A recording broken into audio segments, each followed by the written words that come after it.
Mr. H.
everyone.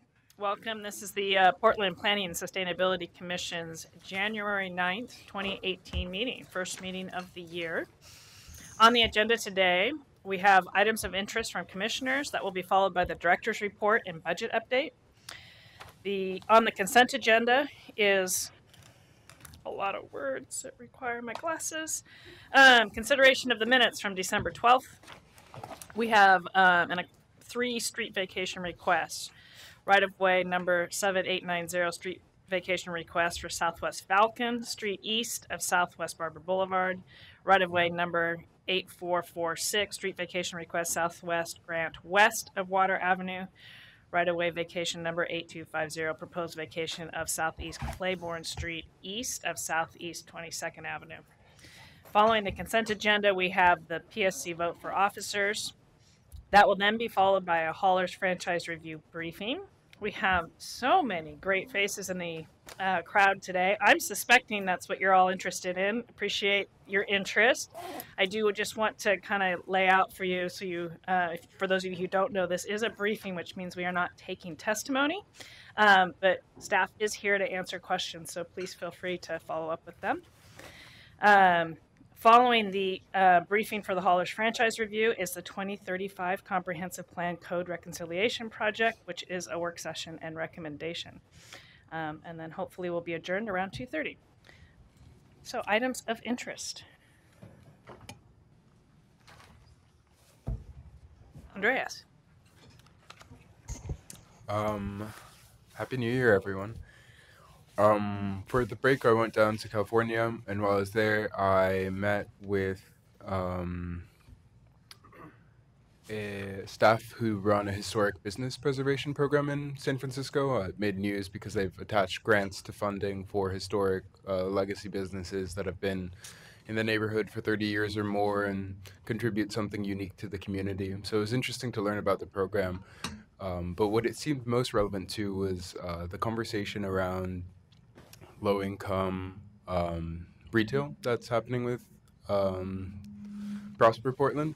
And it was interesting to hear how everyone pays attention to the monetary component of the program, but there's also a marketing campaign and business advice and all these other programs that they're trying to do to support businesses that the city's determined are businesses of interest that they want to be supporting. So I'm going to follow up with them to try to close the loop and see if there's anything that could be incorporated into that program as it comes back to us eventually. And I just wanted to loop everyone in.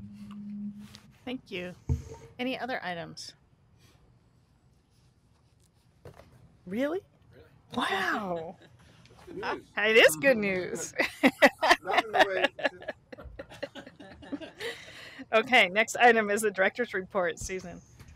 Just 3 quick items. First is your next meeting isn't till February 13th, so we will not have the next meeting in January. We're going to take one off. That's your New Year's present. So does that mean that Catherine's buying cupcakes? Because that's the next day is Valentine's Day. Oh. Valentine's. I was going to say, is it your birthday? I do remember that when Andre was chair. When Andre was chair, we did happen to have a lot of snacks. So just gonna go, just putting that out there. Note to self, cat's falling down on the sugar high part of the job. I will work on that this New Year's resolution. Not that I'm putting. It's all good. I love it. It's a good challenge. Back on a business point of view, the Central City Plan, you all remember that. It's gone through hearings at City Council and several work sessions. Resulting in a large book of amendments, some substantive and some sort of just little corrections. Those will have a hearing on January 18th, so there will be many people that will be going to that hearing. We're hoping it's a 3 or 4 hour event and not longer, but it could be a lot longer, and there could be a lot more issues still to be brought up. So if you're interested in that, please let me know. And if you wanted to attend, as an individual or as a member of the commission, just let me and Julie know beforehand. Is anyone? Jeff, go ahead. Quick question. The proposed amendments were posted on Bureau's website a month ago. I'm wondering, is that still the most up-to-date, or has there been an up-to-date posting of what's before City Council's proposed amendments? Yeah, I think at this point it is up to date, and all of the amendments are out there. I do have a couple copies, and we can always get you a printed copy if you need it beforehand. You know And what we can would, send you a link. yeah, to just when it gets updated, you can just send us a link because I don't. yeah, no, it's don't up. look at your page every- It's your final. The final version is on there right now. Oh, okay. Yeah. So So it's good, but we'll send you a link so you can get to it easily. One more question. If we have, I read the amendments, and if we have a question about some of the amendments, who would we go to? Rachel Hoy, I'd say is but you Rachel? can also just ask me, and if I know, I'll let you know, and if not, we can dig deeper for specifics. Okay, great, thanks.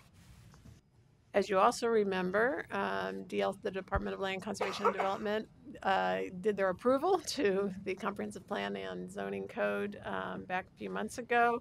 And as expected, it was appealed. And it was, there were two appeals. One was an individual property owner, and the other was the Multnomah Neighborhood Association. The appeals were focused on land use designations, on zoning of a property near Arnold Creek. They talked about our community involvement practices and middle housing policies, which they had objected to. LCDC or the department. So there's LCDC, which is the commission, and then there's DLCD. They couldn't think of another name, so it's the Department of Land Conservation and Development. They are the ones that approved our plan. The appeal actually goes to the commission. The commission is having a meeting in March in Salem, and that's where the appeal will be heard for those two that have appealed it. If all goes well and the commission turns down the appeal, then the code and the comprehensive plan will become effective on May 24th. So we're still sticking with that date. Any other questions? Okay, that's it. You had a budget update written here. Do you have a budget update? Our budget is due at the end of January, and I'm going to wait until February after it's in to give you an update. I'm doing lots of arm wrestling with partner bureaus to see if they can help fund some of our projects. I guess just as you know, and we will probably ask you to help out with, is as many as 15 of our planning positions are funded one time and have been that way for ever since I've had this job. And they consistently come back and say, oh, get some funding from land use fees downstairs at the development services, one-time general fund, a little bit from here. And it's at the last year's budget, they finally had agreement on we shouldn't be doing this every year. Let's right size what the Bureau is going to be and come up with an agreement. So I'm working with the budget office and 2 or 3 of our key partners to finalize that agreement, hopefully this week. So I don't want to do a big budget update until hopefully I have really good news next month. Fair enough. Sounds good. Thank you. So on the consent agenda, we have consideration of the minutes from December 12th, and then I'll just read the right-of-way request, street vacation request numbers in to the record. Right-of-way number 7890, right-of-way number 8446, right-of-way number 8250. Move approval of the consent agenda? Second. All in favor? Aye. Aye. All opposed? There's none opposed. Passes. Next item on the agenda is the PSC vote for officers. Do I have any nominations? I have a motion for nominations, which is to continue Kat as our chair, to continue Chris as one vice chair, and to have Michelle Rudd become replacing Andre, who's stepping off, and become the other vice chair. And for what it's worth, while Michelle isn't here to speak for herself, I have confirmed with her that she's okay with that nomination. Okay. Any discussion on that item? No? I don't know. I tried not to jump in here when it's really your discussion time, but I just wanted to thank Andre for his service, and maybe you were going to do that after, but it's been 7 or 8 years as an officer. I don't know how many years it's been. About 7, about 6. 6 as an a little officer, over either as 6. chair or vice chair, and he's set the standard high. And so just really appreciate all the help and work that you've done with us. Thank you. It's been fun, but now I can just go back to the peanut gallery and be with Mike. And Well, I would like to say actually a couple of things. So first of all, to follow up on Susan, Andre, you've been an incredible mentor to me, and as evidenced from earlier conversation in this meeting, I still have a lot to learn, and one is bringing cupcakes to Valentine's Day meetings, which, note to self, we'll follow up on. But it's so much bigger than that. You've been really supportive all along the way and kind of helping me get up to speed to try to fill your very big shoes. So I greatly appreciate everything you've brought to not only the commission, but certainly to mentoring me. Thank you. thank you. Thank you. It humbles me that you say that. So, and Susan and everybody. It's really been fun. I mean, I'm not getting off. I'm still going to show up. We're not letting you off. But Fun. it's it was a lot of work, but it was meaningful work, and I enjoyed it. So it's the best thing. Thank you. And also in a follow-up, I guess, what I would really love to encourage different members of the commission to do is to participate, and we need to coordinate this with Julie, in the officers' briefings.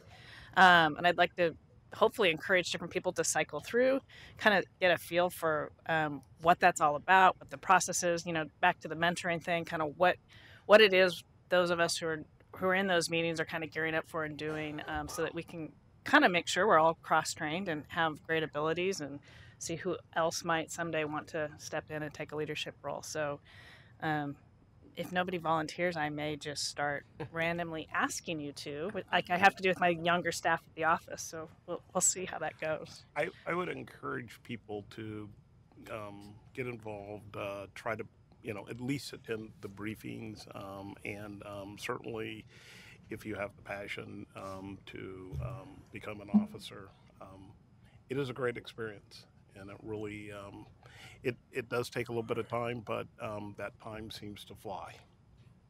So true. Any other comments or discussion items? With that, Julie, you want to take the roll? Sure. Backrack. Aye. Baugh. Aye. Bortolazzo. Aye. Hauk. Aye. Larcell. Smith. Aye. Spivak. Aye. St. Martin. Aye. Schultz. Aye. So just to clarify, Katie, were you a yes for the nomination or the motion? When you did the roll, I was thinking, oh, that's new and different. But no, I understand we're voting. Yeah. Just making sure for the record it was clear. We understood your statement. Fabulous. Okay, thank you, Julie. That passes. And thank you, all of you, for your support, and look forward to, first of all, continuing taking any advice that you have to give. Please let me know. I'm wide open, and I'm looking forward to seeing more of you at the officers' meetings. Next item is the Haulers franchise review, and this is a briefing.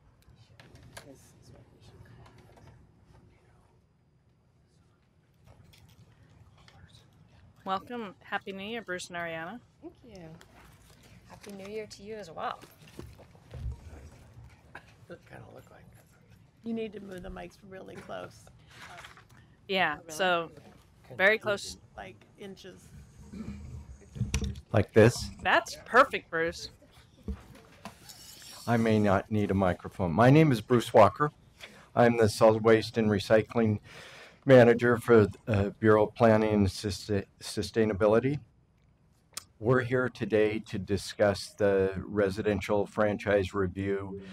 This is a system that's been in place, first implemented in 1992. It's been very successful operation over the years. We've had, we began with 69 companies. Can you believe it? 69 companies providing service here in Portland. Now it's down to 12 companies providing service, still excellent service. And this franchise the current franchise agreement runs through 2023. So February 2023, about 5 more years. We have, as part of the franchise review, we have a midterm franchise review period that we have come before you earlier. Actually, it started a couple years ago with some discussion, but last June there was a hearing where you accepted testimony. In August, Council agreed with the guiding principles that you reviewed, and we have launched our franchise review process. And that part in the past has been one that this midterm review there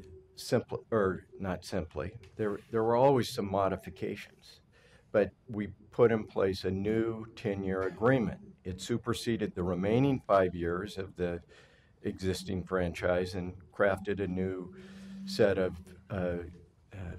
using the guiding principles to go forward with a new agreement. So we're in a position this year, we're taking on some more complex issues that you've heard about, particularly about diversity of ownership.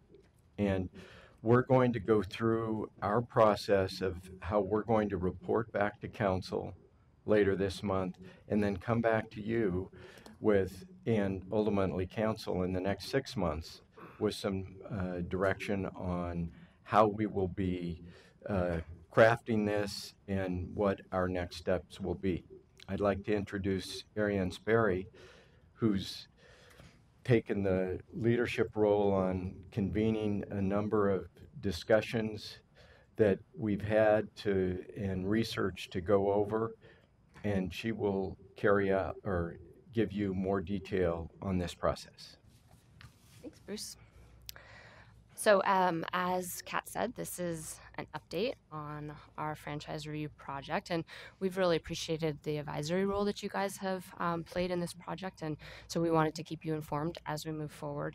And today, I'm just going to give you a little reminder of the background of the project, so where we're at since the October briefing, and our next steps moving forward, which, just so you're not in suspense, I'll give you a little sneak preview.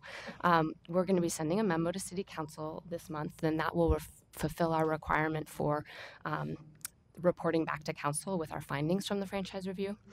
And then in the memo, we're going to be saying, we need more time to do additional research and conduct a request for information to assess interest and ability of other businesses, including minority and women-owned companies, to participate in the franchise system.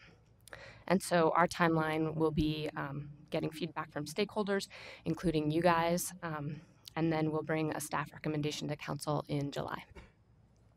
So where have we been and what have we learned? Bruce was mentioning that in August, council launched the franchise review and adopted a set of guiding principles to advance climate action plan goals, ensure cost-effective, safe, and environmentally sound operations, provide exemplary customer service, and help develop a resilient and equitable system. So those were the 4 areas. And we found through our review so far that the franchise system is serving Portland very well in almost all of the guiding principles. In terms of advancing climate action plan goals, the franchise system has facilitated changes to the residential collection program that are instrumental in reaching climate action plan goals. Per capita waste generation declined by 16% between 2005 and 2016. And since 2011, the amount of landfilled waste collected from residents has decreased by 1/3. And meanwhile, the amount of food scraps and yard debris has more than doubled, reducing the amount that we send to landfill while at the same time increasing the recovery rate. And our recovery rate right now is 63%, which outperforms the US, which is 35%, and Seattle is 59%. So we're doing really well on our goals, climate action plan goals. In terms of cost-effective, safe, and environmentally sound operations, the current franchise system lays out a methodology for annual rate review that promotes operational efficiency. Annual rate changes since the franchise began have tended to be less than inflation. Cities that employ a contract system typically have a built-in annual inflationary increase, so that's kind of where we're seeing better performance. And we do have a target operating margin of 9.5% included in the rate methodology. No franchisee is guaranteed a specific return, so they need to operate efficiently in order to achieve the target operating margin.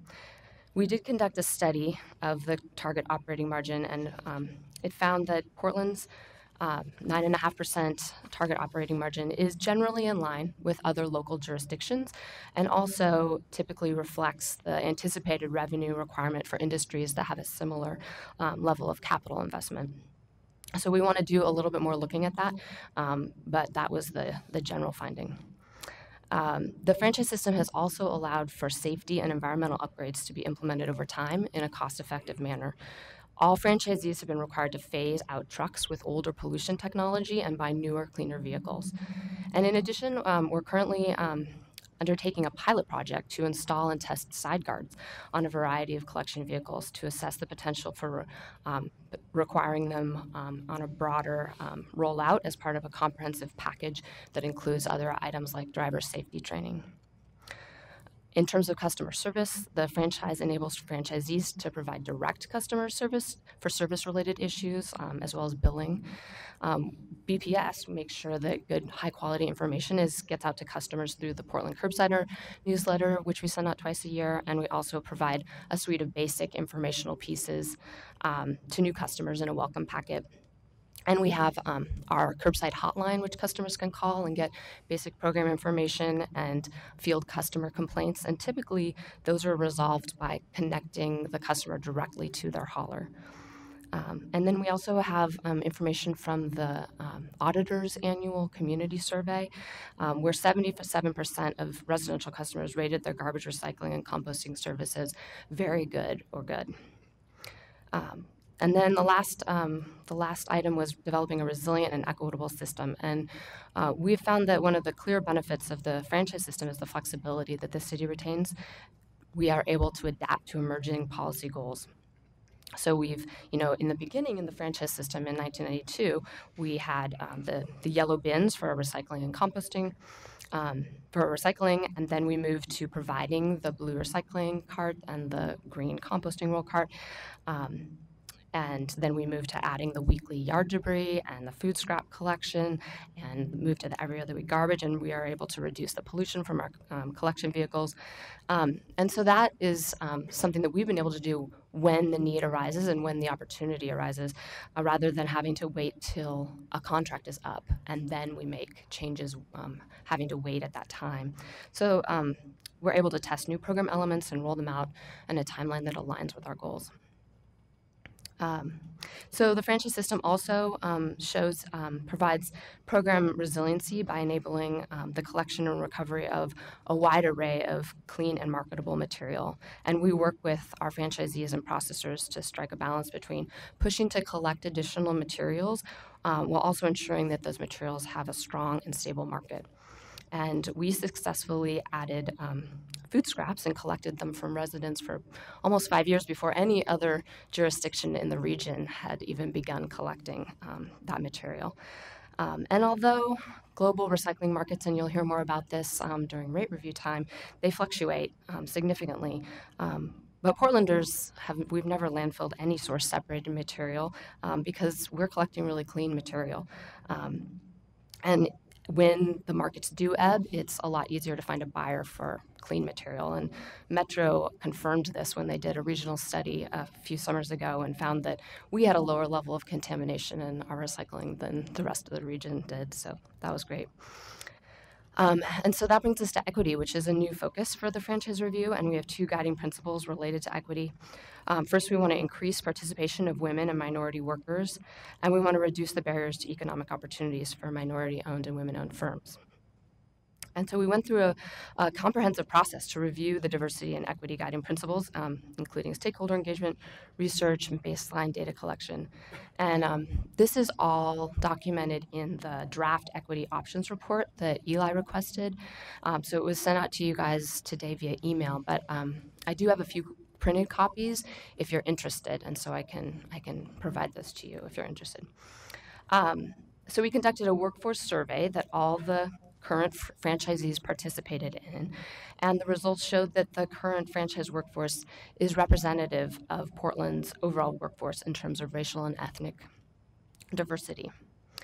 And it only has 12% women, that was interesting to me, but apparently that compares favorably to some other industries like construction that have even lower participation by women.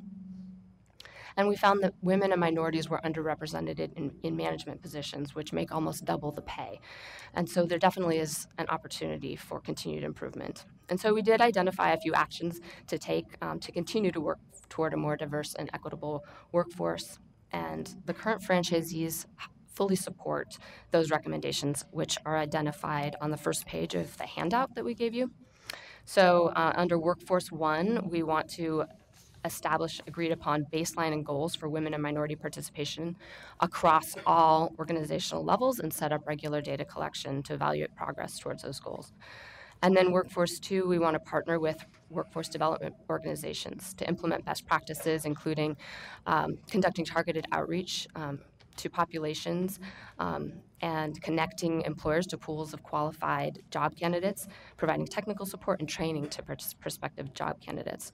And we also talked about offering trainings to address any internal cultural issues that could make recruitment and advancement within the company more difficult.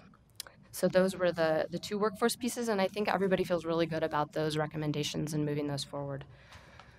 We also conducted interviews with a number of the current franchisees, as well as other stakeholders and interested parties that testified at the August 3rd council hearing, including the National Association of Minority Contractors and the Minority Contractors Improvement Program. And we identified 4 barriers to economic opportunity for minority and women-owned companies in the franchise system.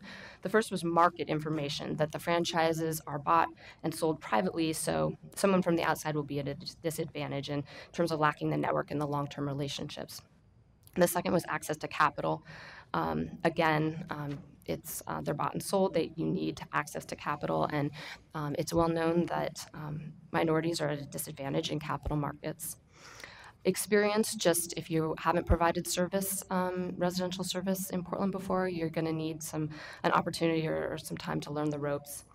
And then lack of opportunity was another piece that became apparent, that due to consolidation over time, we had 69 original franchisees. Now we have 12. And there are some national companies and there are some large local family-owned firms that aren't likely to sell anytime soon. So what are the opportunities that are left? There are 7 firms maybe that might want to sell. And so during our stakeholder interviews, what we heard was that most of the remaining firms are likely too small in terms of their customer base to be viable for a new entrant, given all the overhead costs that they would have of equipment and trucks and administrative costs. And so we did look at other examples from other jurisdictions and other fields to try to identify solutions. And we developed the draft equity options report and had 2 stakeholder meetings to get feedback on the options that we'd identified. And we found that even though we'd identified these options, we really needed to continue to flesh them out a little more, that in order for us to get good high-quality feedback from our stakeholders, they needed to have more information about the options, and for us as staff to really be able to assess and evaluate the potential impacts of the options. So we want to conduct the request for information to really see, are there companies out there with the interest and ability to participate in the franchise system, and if so, how many? So we need additional time to do this work and answer these research questions. So this document includes a number of measures that we recommend moving forward with. Economic opportunities, one is to improve capital access through partnerships with capital providers. And then also economic opportunities number 2 is to provide technical assistance to build capacity. And I think everyone, regardless of what option is chosen, we're on board with that. And economic opportunities 3 is to look at the contracts for collection from both city facilities as well as the public garbage and recycling containers to facilitate participation by smaller companies. What are the things that we could do to enable them to put forward a competitive bid? And we've done some of that already. We've awarded 30% in the scoring to corporate responsibility, which includes if a firm is a certified MWESB or subcontracts with a certified MWESB. But we think there's probably more that we can do. We've identified one thing being timing. If you're a new firm and you're coming in, you're going to need some time to get equipment and get trucks, and it takes a long time to actually put all of that together. And so we just had a very short time turnaround this time, and but moving forward, we want to take a look at that and talk to stakeholders as well as other city bureaus about what are the opportunities there. And then on the next page is the options that we're continuing to explore. So it has the option, the purpose of the measure, and the research questions that we need to answer over the next several months. So the first option is the least amount of disruption to the current system. It includes a number of improvements that have the potential to overcome the barriers that we have identified. So creating a right of first refusal for the city to purchase a franchise, and then we would have the ability to subsequently bid it out using a scoring system that we establish. One other option, other idea is to establish a process for dividing franchise territories that then could be sold off in a similar way. So currently you can consolidate franchise territories in a fairly straightforward manner, but it's hard to divide them up if you have interest in doing that. What are our opportunities for incentivizing or even requiring subcontracting?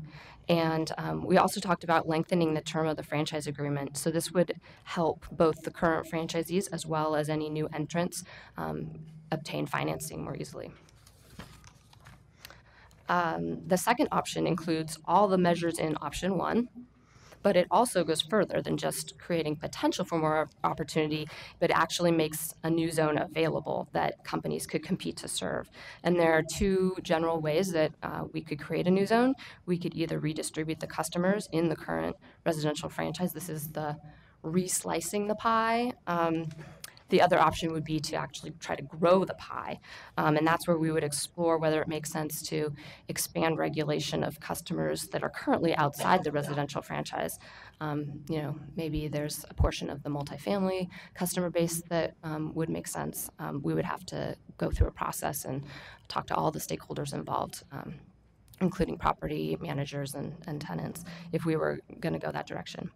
The third option would be, let's not renew the franchise agreement and instead move to a contract system.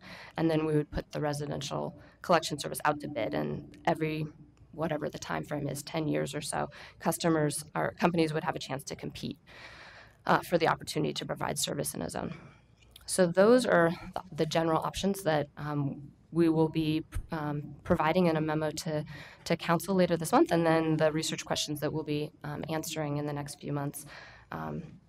And as I said earlier, we're going to spend a couple months drafting the RFI and getting the results from that, and conducting the additional research, and then getting feedback from stakeholders, including you, in May and June, and be back to council with a recommendation in July.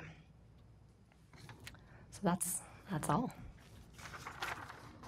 Thank you very much, Bruce and Ariane. Are there questions?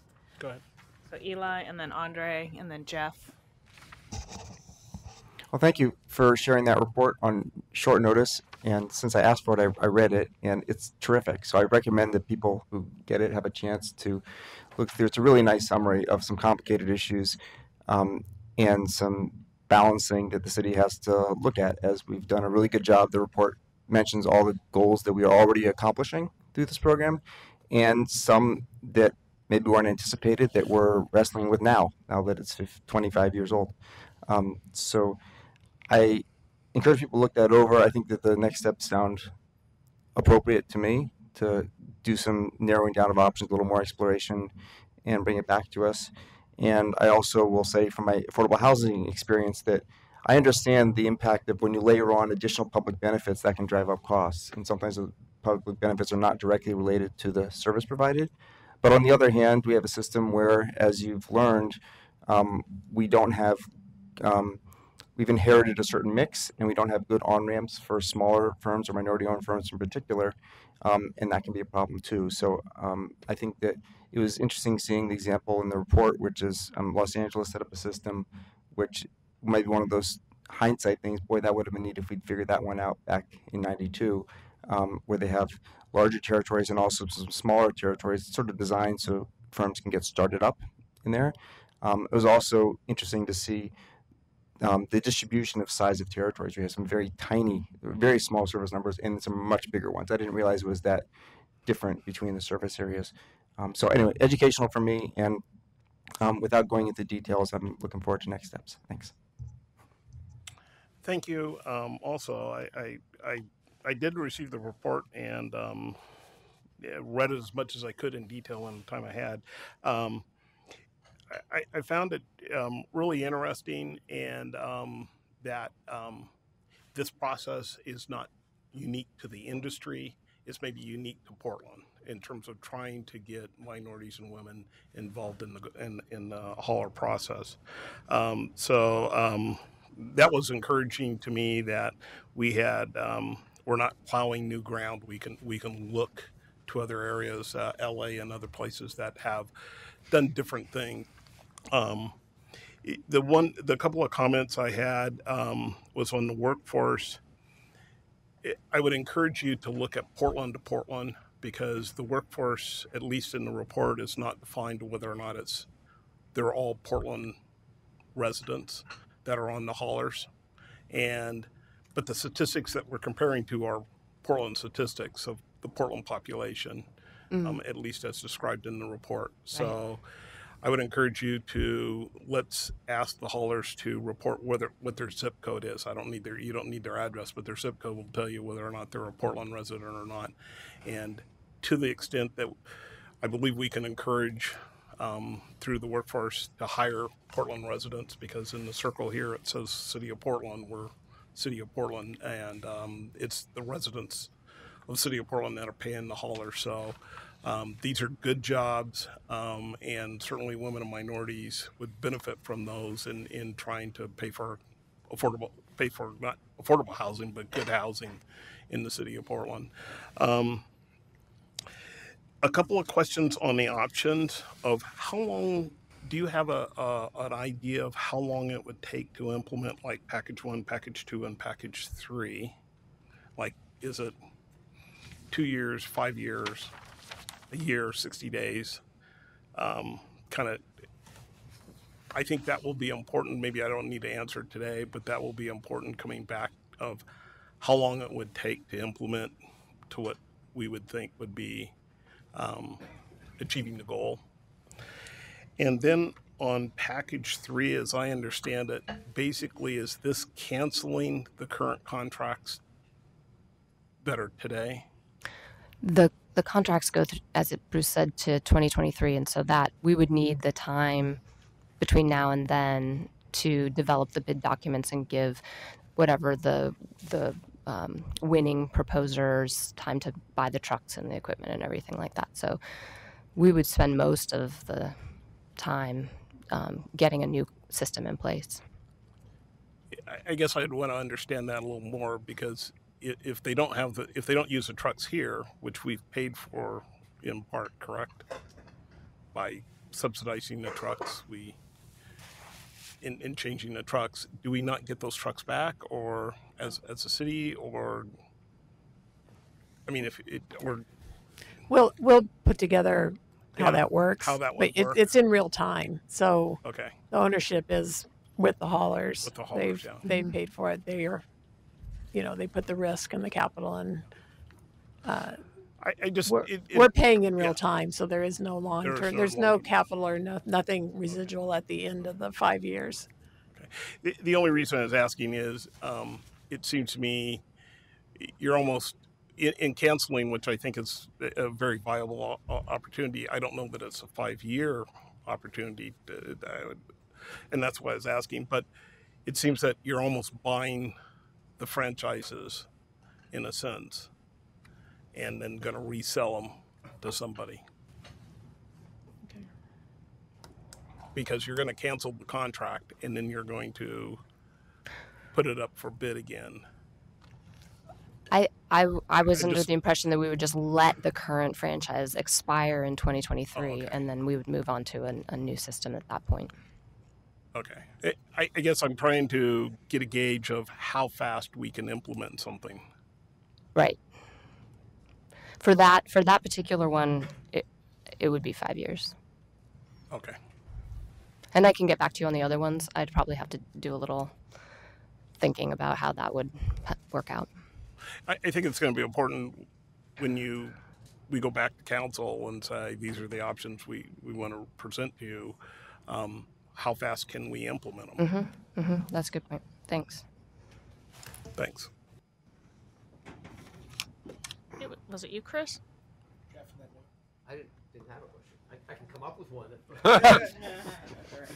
Phew, because I was thinking I forgot that I called you out there earlier, Jeff. Well, I want to express again my appreciation for including the sideguard pilot in the program. I want to thank the haulers who appear to have embraced that enthusiastically. Got a chance to meet some of you as they were bolting things on the side of trucks. So I'm looking forward very much to the results from that. Very happy that we're taking a deep look at the equity issues. On the other hand, I recognize that creates financial uncertainty for the haulers, and I think that's why we have a room full of people here. So we're taking a decision process that would usually be wrapping up around now and continuing it into the summer. Do we have any tools in our toolbox that can help the haulers through that extra period of uncertainty? Because I know it makes it harder for them to finance things, and it's an important exercise, but it has real world impacts, and can we help mitigate any of those?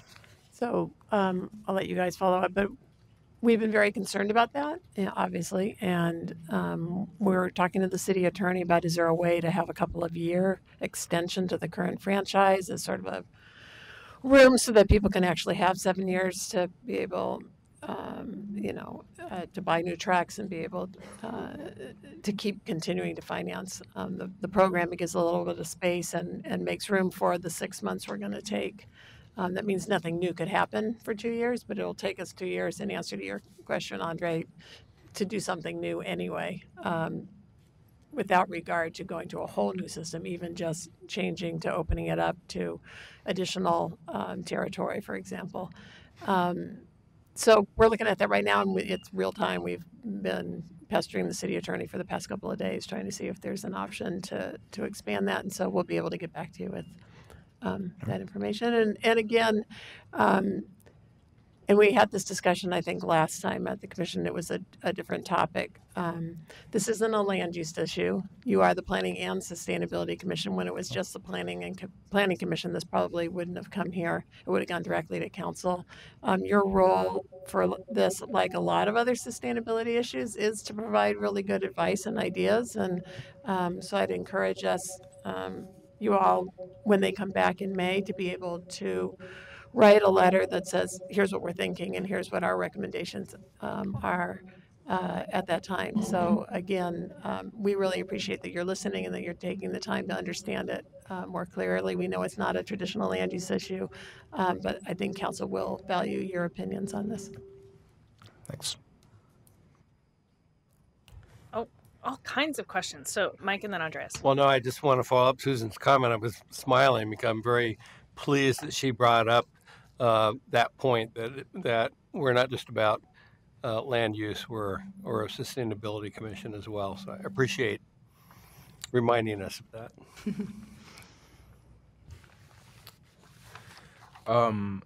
Under package 1, for lengthening the term of the franchise agreement to 15 years, I know you mentioned that one of the barriers you identified was a lack of opportunity. So I would just be curious how to both balance the need for extending financial certainty by lengthening the franchise agreement, but also trying to think of how to not do so in a way that would continue to reduce opportunity moving forward. And then I think it would best fall under package 2, but something I've been interested in since the first time since when this came before the PSC in June, is thinking of the environmental impact of the different service areas. So like in a hypothetical, if you have trucks crisscrossing town to get to different service areas, does that have a meaningful environmental impact as opposed to if the entire service area was adjacent? And I don't know the answer to that, but it's something I'm curious about, thinking of how, as the system has developed and companies have cobbled together different service areas, and we think of this holistically in an environmental sense, are there meaningful impacts from having not just this is your block, next block it belongs to this person, and so on? I don't have any answers, but I'd be curious. Yeah, we've talked about that too. Just what's the efficiency gain of some of that consolidation? Because it has been a system that's grown over time and evolved over time, and there may be some opportunities to gain some efficiency or environmental benefit to some rejiggering or something. So yeah, that's something that we have been considering and want to take into account. Well, I'll just quickly add, and wrapping up, looks like we're finished with questions. First of all, I'm very supportive of you taking the time to do the research to do this right. And I know that it's always kind of stressful to extend schedules and for a whole other host of reasons, especially on this issue. So I think that's very important. And then back to Susan's comment, I am really relieved to hear that we're working on kind of a stopgap for how to take the time that we need to do this right, but kind of relieve some pressure on the haulers about what that's doing to them. And so hopefully we can come to some solution that kind of gives you the ability to take the right amount of time to do this correctly, and then provides a little bit more certainty to the haulers so they're not kind of sitting here in limbo while this is all taking place. With that, I think we will move on. Thank you so much, both of you, for the update. We appreciate it. And thank you, everybody, for being here today to hear the update. Please feel free to reach out to staff as you've got further questions as this process continues. Oh, Andre, go ahead. Just one. The options, have the haulers come forward and said, here's an option, working with all of the groups? Has the industry, I guess, come forward and said, here's what we think is an option?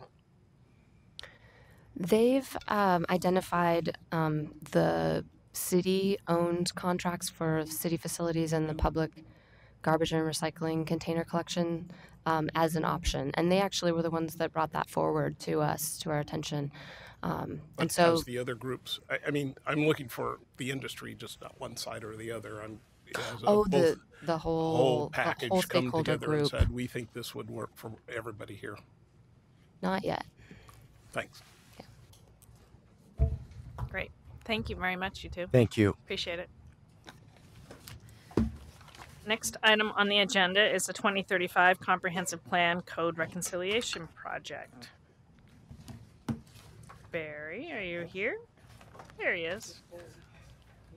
This is a work session and recommendation.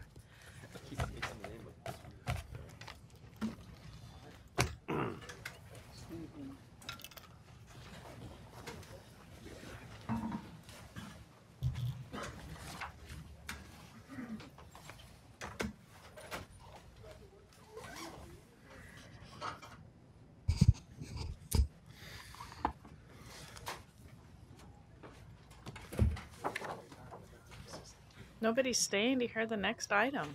Is this something I said? We understand. Y'all have work to get done. Okay. Okay, are you ready? We're all ready?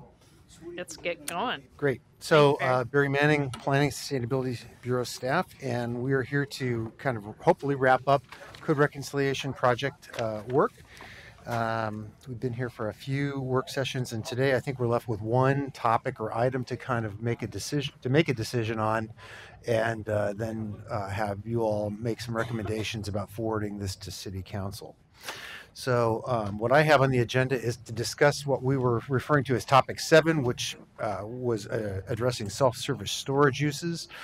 I put up here the action we've requested of the Commission, which is to approve the reconciliation project with the additional amendments that are in the packet dated January 4th, and whatever the amendments are that are the outcome of the discussion of the self-service storage. So we need to decide that first, and then we can figure out which particular amendments that we'll be adopting. But for the most part, we think it's in here.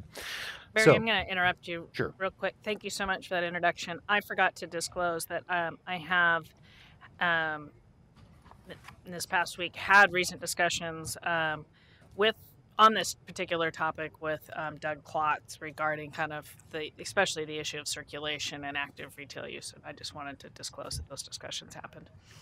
And I should disclose that there's another community member who, hearing that we were going to get into this in detail, offered me a considerable amount of unsolicited advice on the topic. So Part of being a commissioner. It's all great. So with that, I'm going to go ahead and jump in and just review kind of where we were last time, what we heard from the commission last time, and what we've brought to you to consider on this particular topic. So just to review, you received testimony from stakeholders requesting that we either prohibit self-service storage uses in certain zones, CM3 and CE, which are two of the commercial mixed-use zones that they're allowed in, or to prohibit them in CM3 and CE on frequent service transit streets, or to limit the size of self-service storage uses and or apply different development standards to those uses, similar to what we applied in the center's Main Street overlay zone. And if you recall, last time we did bring back a package with some proposed limitations on self-service storage uses adjacent to transit streets and things of that nature. Just reviewing, again, why is this topic relevant? There's been an increase in demand due to an increase in apartment living and a limited amount of development of this type of use during the recession. We've got about 17 projects that have been proposed, about 1.5 million square feet, pretty big buildings, and they're happening in a variety of zones. That map showed you where the most recent ones have been proposed. And we also reviewed what zones they'll be allowed in. There's one of the things we did mention in our staff commentary earlier is that the array of zones that they're allowed in will change somewhat, although we think that they correspond to where the zones that they're allowed in now for the most part. One significant feature to point out here is that the EX zone and the CX zone, primarily outside of the central city, are being converted to the CM3 zone, since self-service storage was allowed in those two zones previously, or in the current zoning array. We made them allowed in the CM3 as well. And then CG translated to CE, so we made it allowed in that zone as well. And they're going to be limited more significantly in several different plan districts. The center's Main Street overlay and the prime industrial overlay resulted in a pretty significant decrease in the amount of acreage where these would be allowed. And some of the things we'll look at today will potentially affect that further. But we've reduced, just based on what the comp plan would allow, a significant reduction in acreage where these are allowed. This is the map showing where they'd be allowed today, theoretically, in commercial and EX-based zones and industrial-based zones. And then this next map, if I've got this sequenced right, shows where they would be allowed in the future after adoption of the comp plan without any further amendments, so a much smaller array of places, largely because this prime industrial overlay would not allow them, and the center's Main Street, again, took out a big chunk of them. Go back one. Just Sure. Yep. So there's the current kind of array of places that they would be allowed. And then with the comp plan changes, quite a bit less. So at the last meeting, what we heard from the commission was to consider the track we were on, which was to further limit and require some active uses in places that were very transit oriented, but make sure that those uses face the street and were set up so that the dimensional requirements would encourage and almost require an active use, that they had adequate depth for retail type spaces or other kinds of spaces that would become active uses, and make sure that they were oriented towards those transit streets.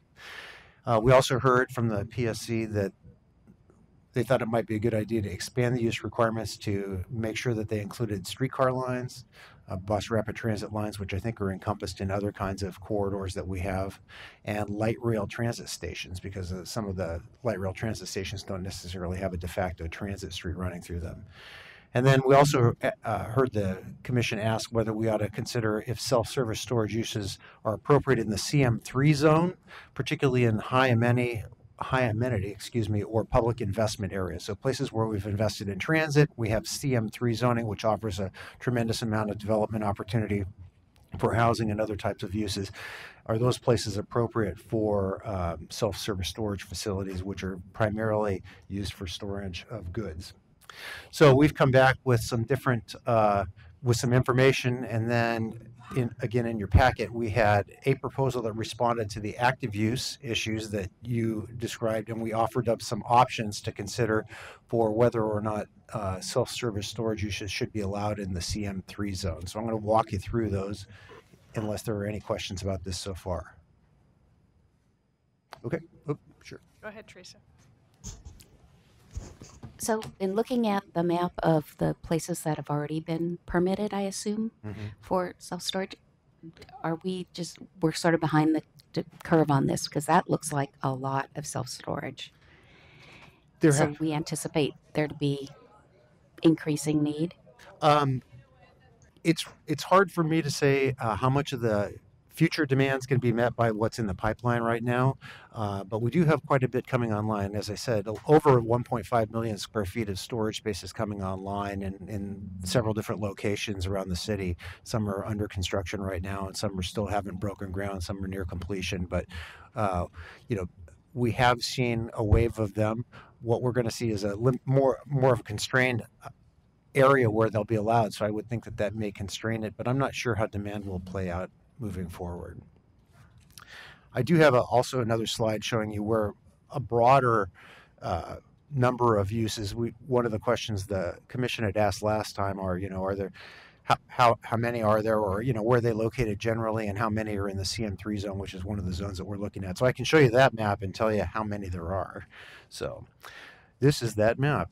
This is the map of the city. It shows zoning in the background, and the stars just represent our best shot at approximately where self-storage type facilities are located throughout the city.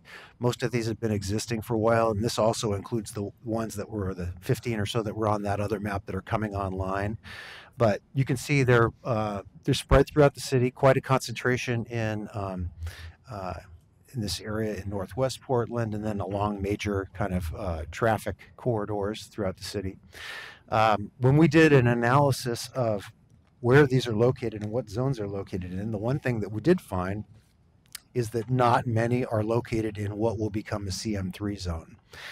Really only one that we tracked was located currently in a CM3 zone, and that was a topic that we had some discussions about at the last meeting as to whether or not we would be creating a significant amount of non-conforming uses by constraining development in the CM3 zone. So the answer to that is it does not appear that we would be creating a number of non-conforming uses if we did, or if the commission did move in the direction of limiting it more in the CM3 zone. So just want to share that with you. Most of them are in EG, EX, and CE zones, but there's also some in the I zone, so quite a few in the general industrial zones. Chris, go ahead. So I guess in my own head, I'm struggling a little bit to understand the use cases for these as we look at more multifamily living. Is this one of the important services in the 20-minute neighborhood? If I'm going to go to Mount Hood for the weekend to go skiing, I'm going to walk a couple blocks to my storage shed to get my skis that won't fit in my apartment. Or is this, I've got a lot of stuff that won't fit in my living unit and I get to it once or twice a year and it's okay if I drive to it or take a zip car to it. Do we have any sense of what the range of use cases is and where that fits? I couldn't tell you specifically on that. My sense is a lot of it is that transitional type of use where people are storing things that they don't have necessarily room to accommodate in their current situations, but we don't have good data on that right now.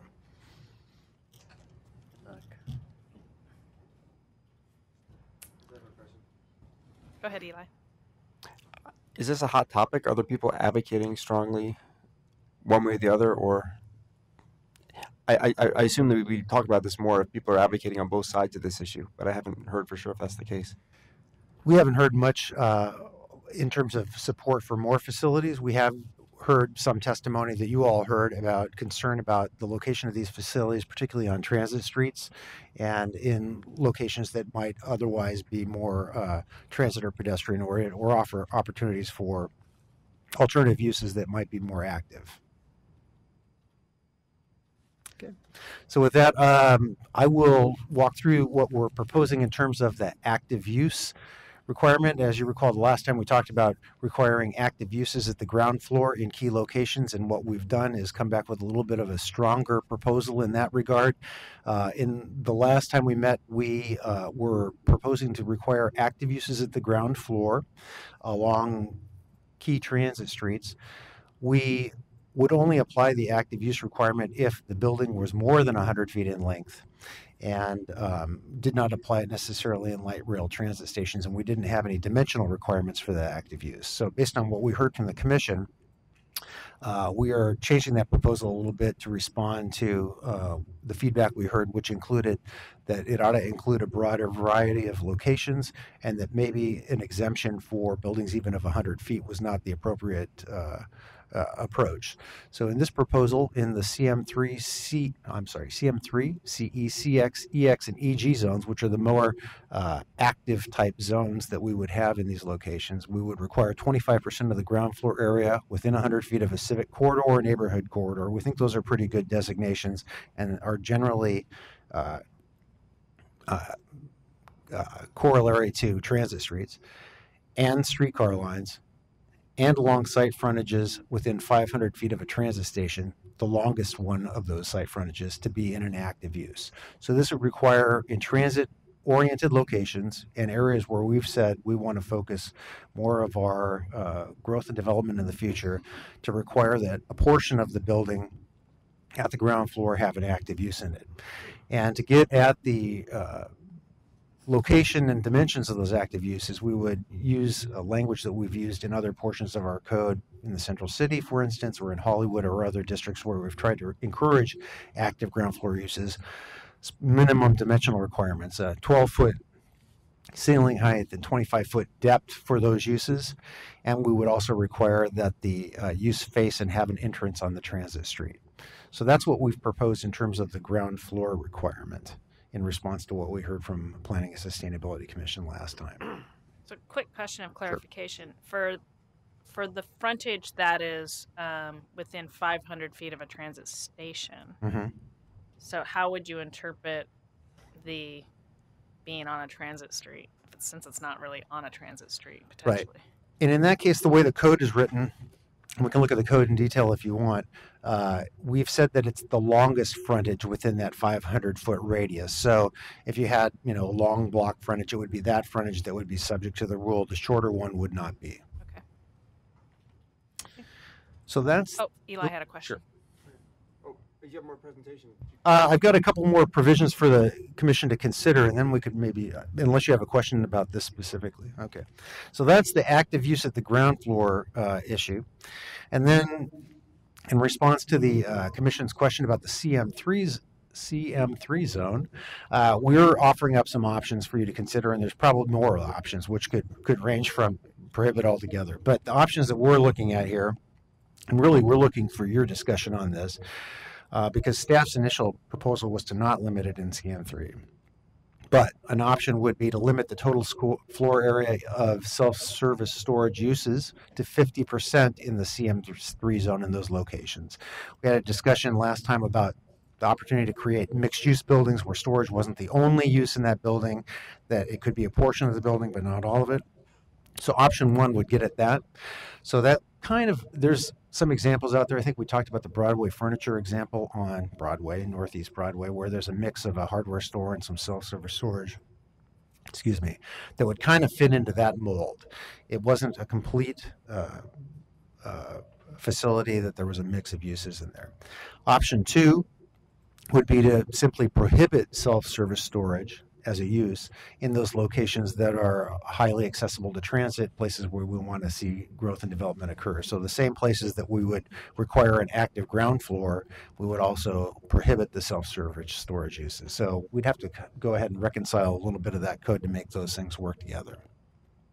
And then option 3 would be to really not change the use allowance in CM3, just go with the ground floor active portion of it and assume that that was enough to activate the street and that the use could be allowed otherwise. A fourth option, I suppose, that one could consider, or the commission could consider, would be to prohibit it in CM3 altogether if you were so inclined. That was an option that was discussed last time, and we could show you again the map of where those locations are. So, quick question on Sure. this: could you remind us why staff originally was supportive of allowing this use in the CM3? Yeah. And then just a question on your option 1: Mhm. is it?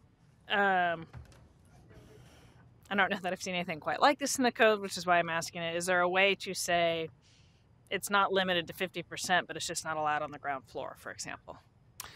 That we could, we don't have that option prepared, but I suspect we could probably do that, yes. Okay. Yeah.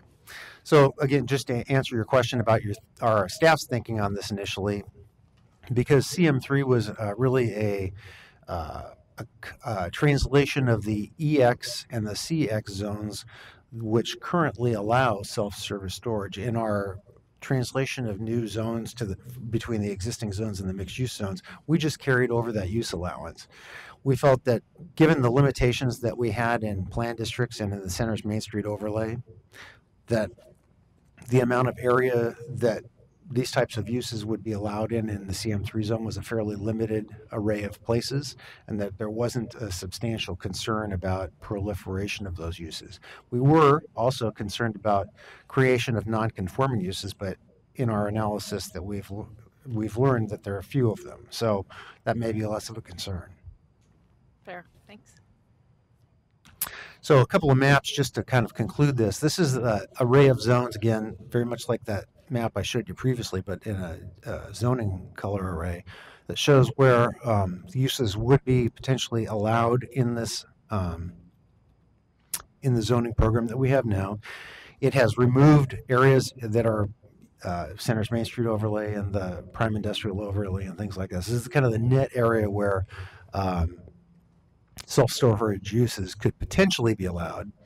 And then this next slide just overlays the centers and corridors that we've described, and the circles represent 500 feet from transit stations. So those are areas where the active uses would be required at the ground floor as proposed, and are also areas where one might consider, if the commission wants to move in this direction, limitations on the overall amount of use of self-service storage. So that's what those maps represent. And with that, Can you go back to one more? sure. So so orange is CM. Orange is CM3, yeah. So you see it primarily on Interstate, MLK, a little bit on that Sandy Banfield area. There's a big chunk of CM3, for instance, out here at 122nd and Burnside around the light rail station. The current plan district prohibits it in that area, so that's off the table already. So very limited areas of CM3. I have the acreage on the next slide if you want to look at that. Areas that would be less constrained would be CE areas, Hayden Island, significant areas on 122nd Avenue, some on 82nd, a little bit on Powell, a little bit on Barber. Can you remind me if CM2 allows? CM2 does not allow the use at all. Okay. Yeah. Nor does CM1. So if someone wanted to, if they had a CM3 site and they wanted to do a storage facility, would they be faced with a zone change, or is it a comp plan amendment and zone change? That's a What's great the next category? Yeah, that's a great question. Most of our comp plan designations allow a variety of different zones. So one could potentially change from a CM3 zone, if you were so zoned, or even a CM2 in this case, to a CE zone, which would allow this use. So same comp plan category. There are some limitations and I'd have to look at the code to exactly talk about, how they're described, where you can get a zone change to CE. CE is not allowed as a zone change, I believe, the way we've characterized it in centers and in some other areas. So there's a limitation on where you can do that. But theoretically, in other locations, you could go from a CM3 or a CM2 to a CE. Go ahead, Andre. A quick question. On the next slide, you put up the transit streets. Is that correct? So there's no prohibition on the transit streets. It's just at the stations what's being proposed, correct? Right now, we're not proposing a prohibition in either of those locations. What this would show you is the places where we're proposing to require an active use of the ground floor. And then the question about prohibition in the CM3 zone is a question for the commission to consider. So, and one, if you go back, just because, sorry, this is so muddied. Seen a lot of red there, right downtown, and we're pretty much allowing it downtown Portland. CX zone would allow it, but my understanding after having conversations with the Central City Plan team is that other limitations and regulations in the Central City Plan District would shape it in ways that would not allow proliferation of those uses. And would it be such that they're going to be subject to active ground floor, active ground floor type use uses, requirements and things like that? Yep. Okay. Would that be for the entire floor? I'm going to turn around and look at Shannon. She knows the code much better than I do on the Central City. I think it's kind of per street, isn't it? And then. Yeah. I know that they've got active use streets. I'm not sure of the percentage that they're requiring or how they're spacing it out. I believe they're using a similar dimensional standard to what we're proposing for the active use standards here in terms of the 25-foot depth and the 12-foot height. I think is that probably correct? Don't know off the top of our head. I'd have to double check that. Okay, thank you. Okay, and then I just wanted to show you what the amount of acres we were talking about total, if this is relevant to the conversation. In the CM3 zone, there's 282 acres currently. If there were no restrictions applied, that would be allowed to have self-service storage. When we apply the transit streets and the circles, it takes down the unrestricted area to 152 acres. So in CM3, so it's 130 or so acres less where they would be completely allowed. So with that, we'd like to get the Commission's thoughts on whether the active use requirements of the ground floor have moved in the direction that you're comfortable with, and whether you think CM3 is a zone where we ought to be encouraging less of this type of use to some degree. So one quick question, Barry, that's going through my head, the fact that you've only found one located in what would become a CM3. Surprising to us, yeah. Well, where my head's going with that is it might be land value based, and that it just like you don't see a whole lot of these in the Central City or downtown core. It just doesn't economically become the highest and best use for that piece of property. So where I'm going with that is, are we maybe overthinking somewhat the CM3 zone and the fact that it's just really not the highest and best use in most cases, and therefore that's why there's just not a lot there in those locations. Now, granted, it wasn't the CM3 before, but has there been any analysis in that way to kind of understand land values in those areas, in the CM3 zone areas? And is that maybe why we're not seeing a lot there? We haven't done any land value analysis on this topic specifically between the last time and this time. Our assumption is that the land values there are such that self-service storage is probably not the highest and best use in those areas. One of the other reasons, though, that I think you might not see as much in the CM3 zone, and we didn't do the direct comparison to figure this out, but is that if you recall when we did the conversion of zones as part of the comp plan, we did take some EX zones and other zones that had more industrial or employment-focused uses and rezone them to EG1 in many instances. And we do have a fair amount of EG1 and IG1 sites on the list of existing facilities. So we may have captured, there may have been some that were in EX Got it. that would have become CM3, but we already have taken them out of that category and put them in EG1. Okay. Go ahead, Chris. So I suspect there's a really good MERP research project in this, because I expressed my bewilderment at the use cases. It fascinates me that I can think of 3 of these in walking distance of the Pearl. A couple are building conversions, and one is new construction. You would think the land values would be so high there that this wouldn't be feasible, but obviously it is. And of course, there's another piece we're not considering, which is there is a vast suburban market for this. So if you're I remember when I combined households, we had more stuff than would fit, and we had a unit in Tigard for a while until we got rid of everything. We were happy to drive further to get a lower monthly rate. So there's that tension between how often you're accessing the stuff. There's probably an interesting spread of unit sizes. I'll bet there are a lot more 5x5s in the central city, and the 10x20s are out in the burbs. And somebody could look at that and probably get a whole spread. So it seems to me that we're engaged in 2 decision processes here. One is, how do we make these good neighbors? And I think the work you guys have done is pretty much on track. I have a couple of detailed questions I'll get to in a minute. And then the question of, is it appropriate for these to be in the most intense places? And I guess I'm leaning towards either saying yes, allow them in CM3, or maybe the 50% use case is kind of interesting to say that they can't be a solo use, but you can combine them with something else. I'm going to be interested to hear what other people think about the viability of that. Couple of detailed questions.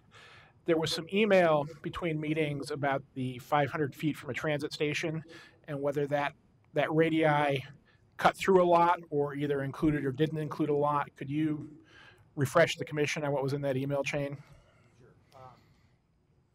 Sure. We did, and this was an email chain that was following up on a leadership pre-meeting. And the question was whether or not the limitations that we had that would require active uses, and I think more specifically prohibitions or limitations in the CM3 zone, whether they would apply to the entire lot within 500 feet of a transit street if the radius of that circle touched the lot, or whether it would just apply to the portion of the lot that was within the radius. The way the code is written, I think it's transit station. That's transit station. Yes, yeah. Thank you. Yeah, the way the code is currently written, it would only apply to the portion of the lot that was within that circle. We do have an option here, anticipating a potential question on that would apply it to the whole lot that circle touched. But the way the code was presented in the draft that we sent out on January 4th, it would just apply to the portion of the lot that was affected by that circle. Okay. It's a percentage of the portion that has to meet the requirement, which could be wonky because you could end up with this thing that's required 25 feet of depth, but yet only needs to be 5 feet wide to meet the requirements. Right. So that's kind of why I'll offer my opinion, which is the lot should either be in or out. And if we have other parts of the code that give us guidance on how to do that, I'd probably lean towards adopting that. I think I have a version of code that does that here. So if you want to go in that direction, we can certainly look at that. Okay. My other question is informed by the unsolicited advice I got, which was largely based on the neighborhood debate that's happening now around the old 7D site on Powell, which is becoming one of these facilities, and the Southeast Uplift neighborhood is, I think, very engaged in that. To Eli's question about advocacy, it's project by project advocacy at the moment.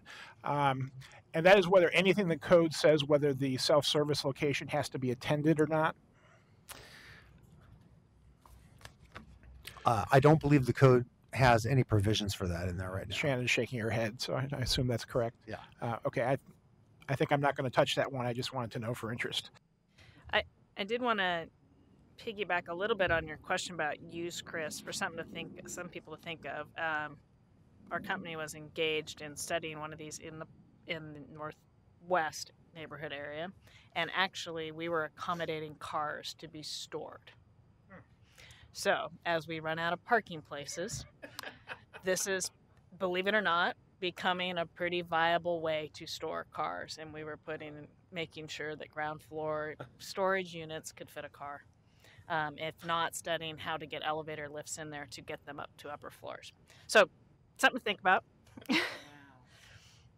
Any other questions? Look like Eli, maybe your hand was thinking about going up. I'm getting towards proposal land. But...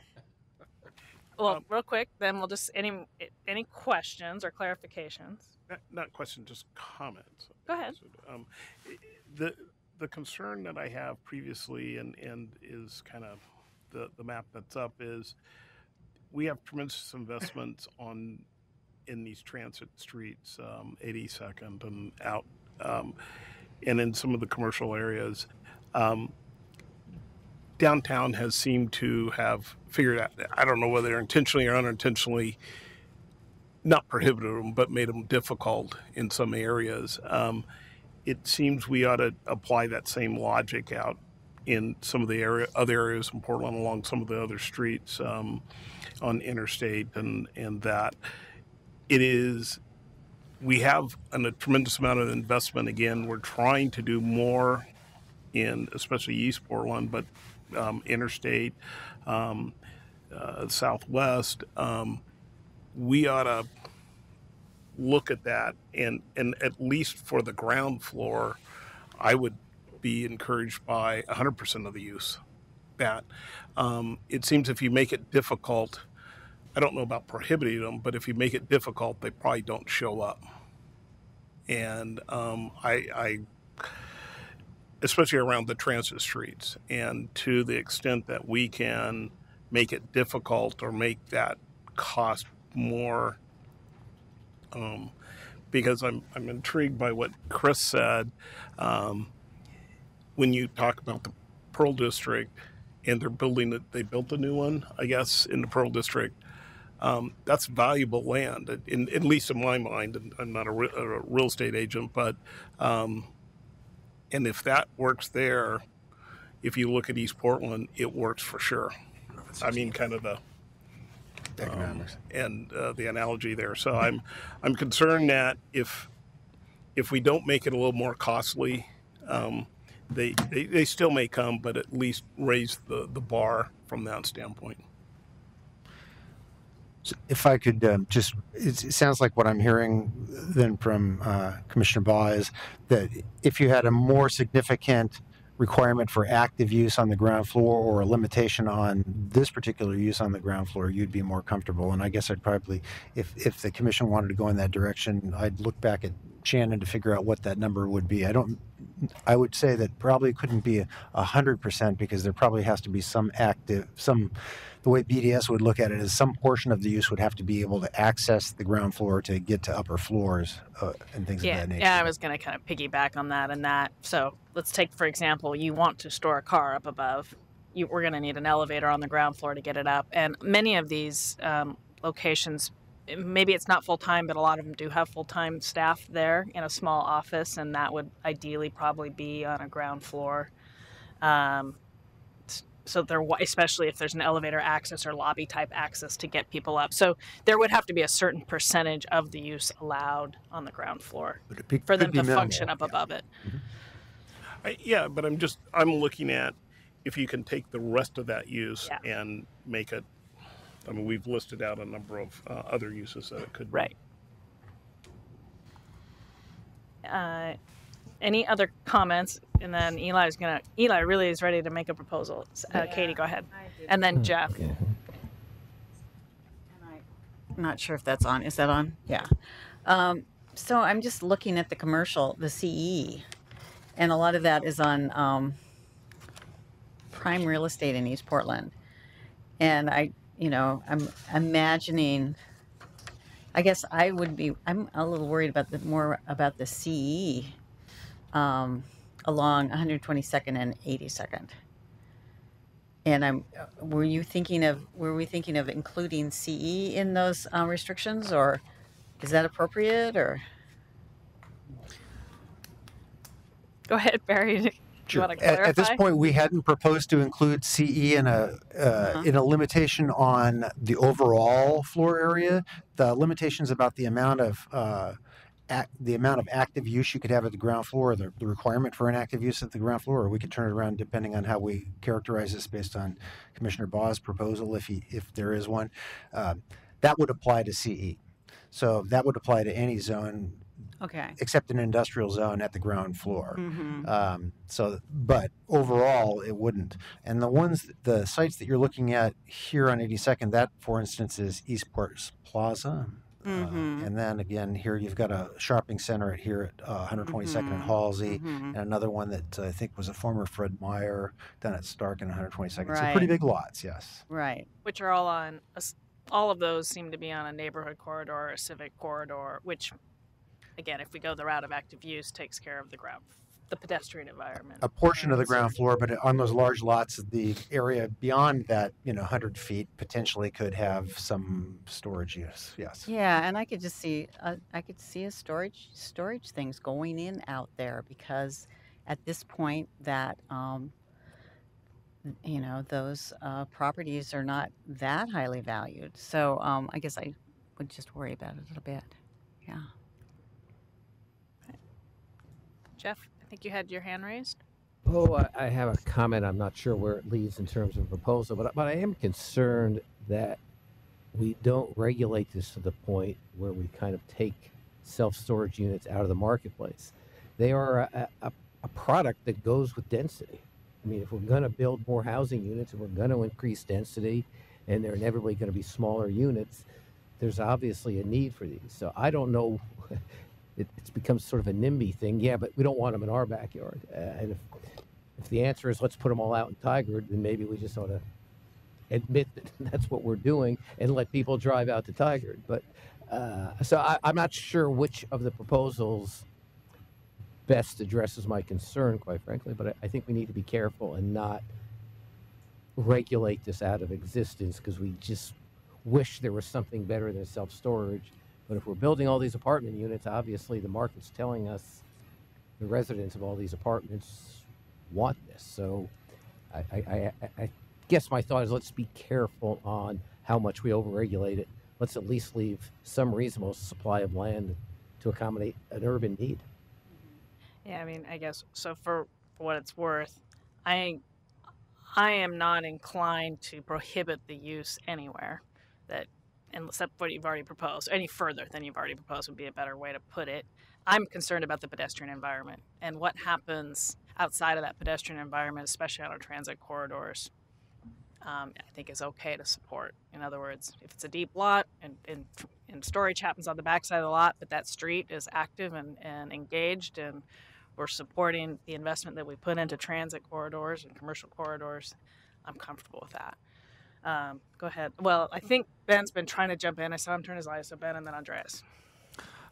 Just to follow up on Jeff's comment. Yeah, I agree. I have similar concerns. And I would think that the PD and Central Main Streets overlay protections that are already in place would help, at least in the CM3 case. I think, to me, the bigger issue here is how do these structures work, and the ground floor, the first 30 feet, what's really most important.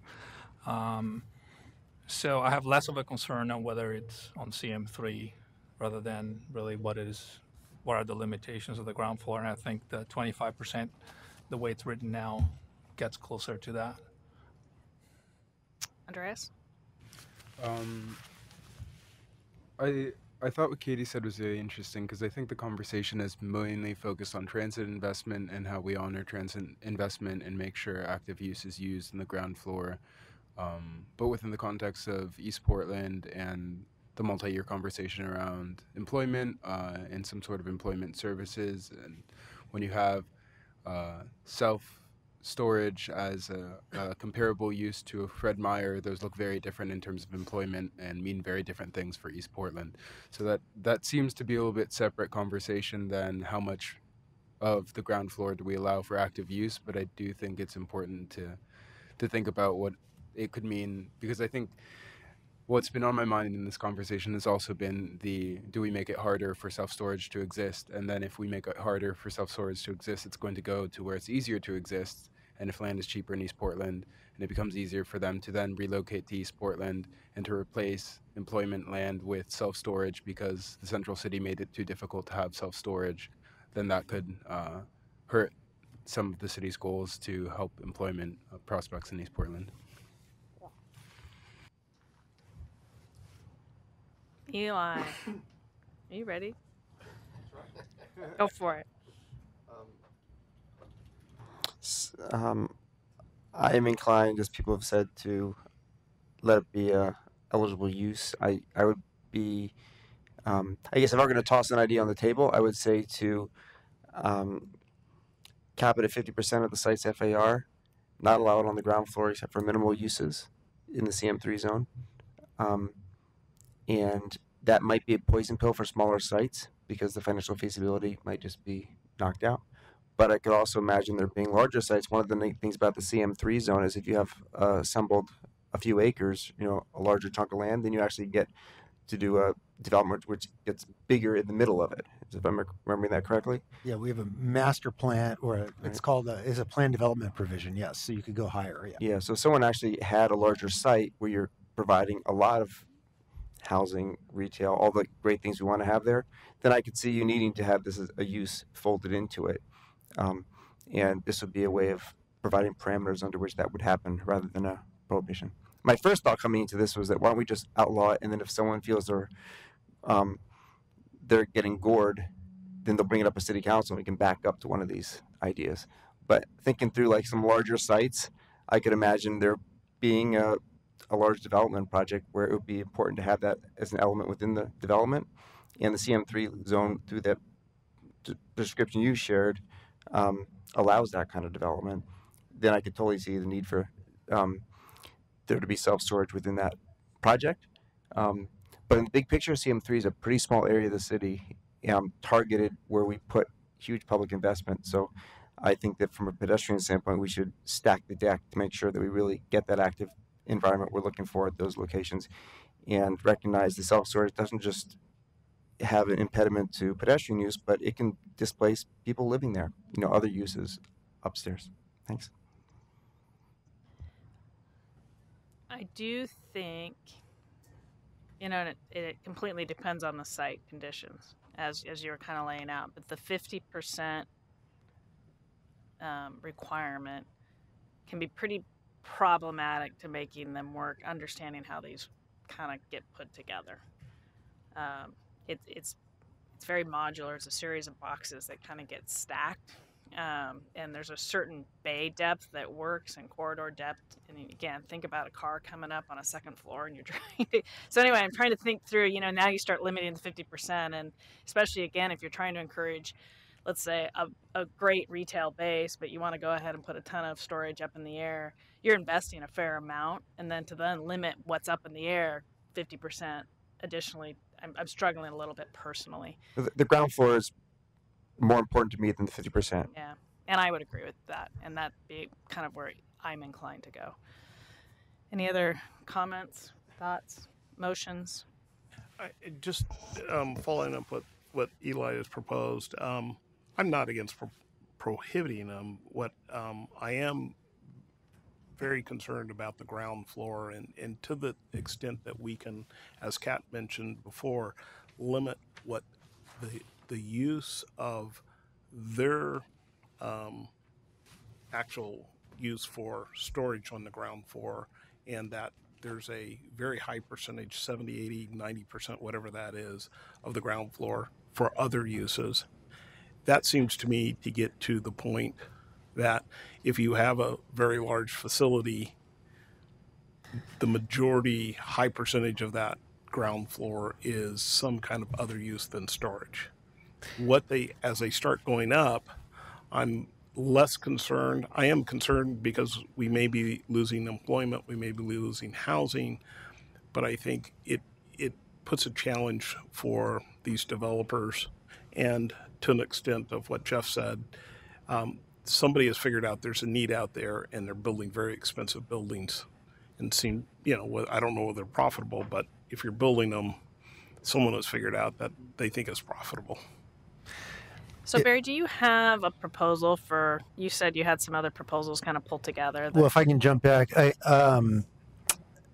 what I'm hearing from the commission, at least, is a strong concern about the ground floor, at least in these areas that we've identified. So I think there's, I'll see some heads nodding on that one. And I'm hearing that maybe the 25% that we've proposed is not sufficient to address the commission's concerns, or at least certain commissioners' concerns about having active use on the ground floor. So maybe something more than 25% would be appropriate.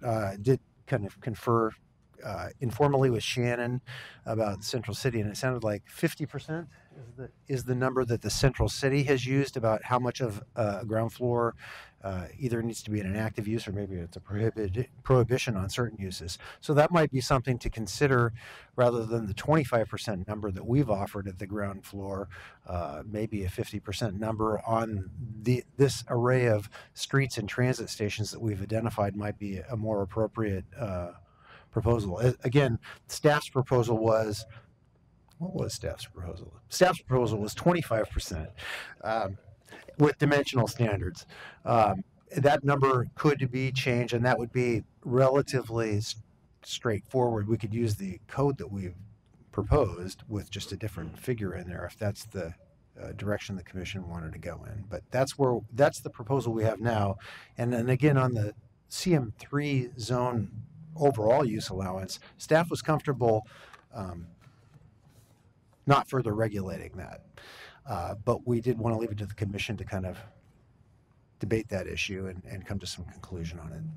And did you have a proposal on not splitting lots at transit stations? I have the way the code is written right now, and this would only apply to the use itself in the CM3 zone, for instance. So I don't know that it makes sense to apply it to the whole ground floor when you're adjacent to a transit station. I'd have to think through how that would work. But I do have code language that certainly addressed the use limitation with respect to the whole lot versus just the circle around the the radius around the transit station. And I could share that with the commission if you wanted to go. I think we're probably more interested in the ground floor treatment than we are in the use limitation for that. Right.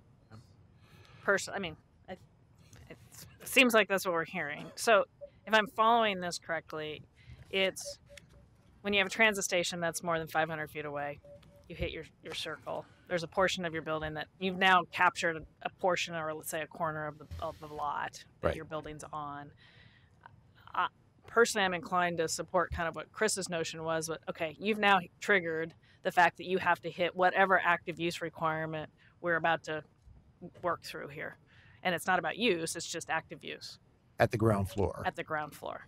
But you'd want that, what I'm hearing is you'd like that to apply to the entire lot, or a portion of the lot, or a certain depth of the lot that was impacted, for a lot that was impacted by that circle.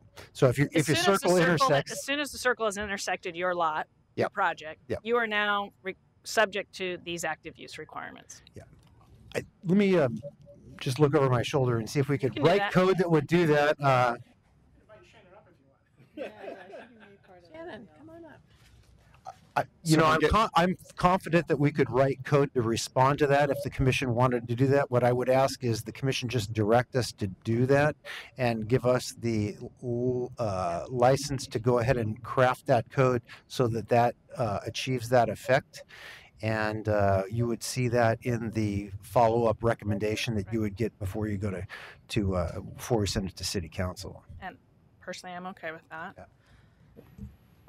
Quick question on that. Yeah, Jeff. Barry, you seem troubled by, or Barry, do you have an alternative suggestion? I'm not sure.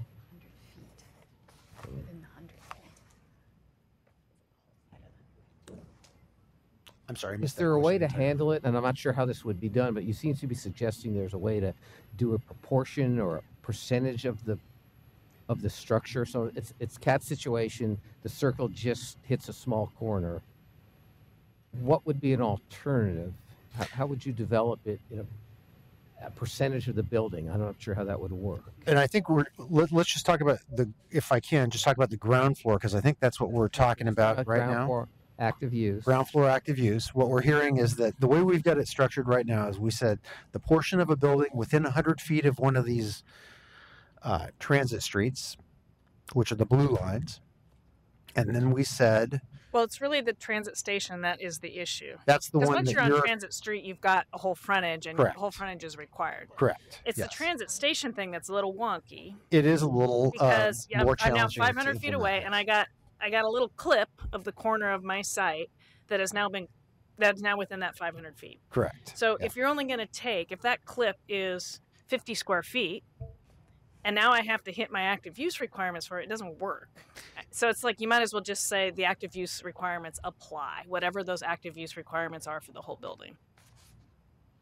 Like you've now triggered this condition because you're within 500 feet of a transit So station. putting it in reverse, you'd say that if you're gonna have self-storage all the way down to the ground, your site has to be entirely outside of the radius. Right. Is this what we're trying to say? Right. Yeah. The way we've written it currently and the way it's proposed in the packet that we sent to you was that within the transit station areas, if you were entirely within there, that active use at the ground floor would apply to the longest frontage within 100 feet, the area within 100 feet of the longest frontage. So if you could imagine a lot that was, 50 by 100, it would apply to the 100-foot frontage, or maybe a 200 by 100 is a better example. So it would apply to the 200-foot length of the frontage, but it would only apply 100 feet back. So you're still allowing some flexibility on the backside of that lot for things to happen. Where in the example where you're describing where only a portion of the lot would be impacted by that, I think we could still write the code to encompass that whole lot, but we would also probably propose that we retain that within 100 feet of the longest frontage requirement that we have in the code, so that it's consistently applied as it would be within that circle as well, if that makes sense. I could draw it for you if you'd like. I know. I wish I could draw on the screen and we could all have this conversation. Again, if the underlying code of the active use requirements that we all agreed to are, as you were saying, the same with the transit street and it's the longest block face, you're absolutely right. I guess all I'm saying is if you're within 500 feet of that transit station, all of a sudden you go to this section, which is the section you kind of, I think, just verbally described, those conditions apply. We can do that. I thought you could. Yes. Okay. So so what you're proposing is we could move to the 50% as back up to the proposal, 50% versus the 25%, correct? That's pretty straightforward. I think it's just a number change. But the 100 feet would still be in place. Yes. That's the way we've described it. Yeah, and it's no longer a 100-foot building that would trigger it. We're just saying any building within 100 feet of that area. And in the situation of a transit station, it would be the longest frontage for 100 feet deep. So after 100 feet, they could have storage. Correct. Yeah. At the ground all the way floor. to the ground.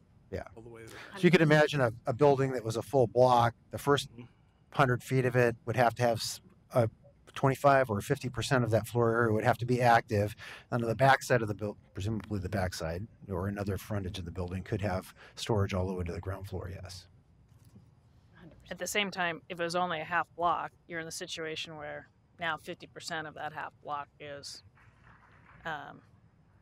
going to be subject to this, right? Yeah. So it's kind of tricky to write it because you're definitely going to have these full block versus half block situations potentially.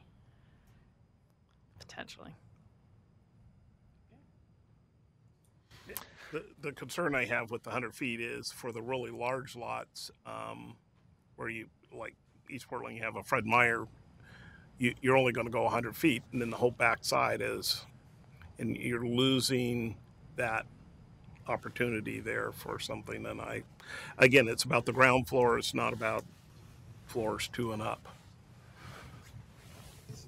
We can write it that way. We can make it the whole. We could certainly make it applicable to a larger portion of the site if the commission supports that approach.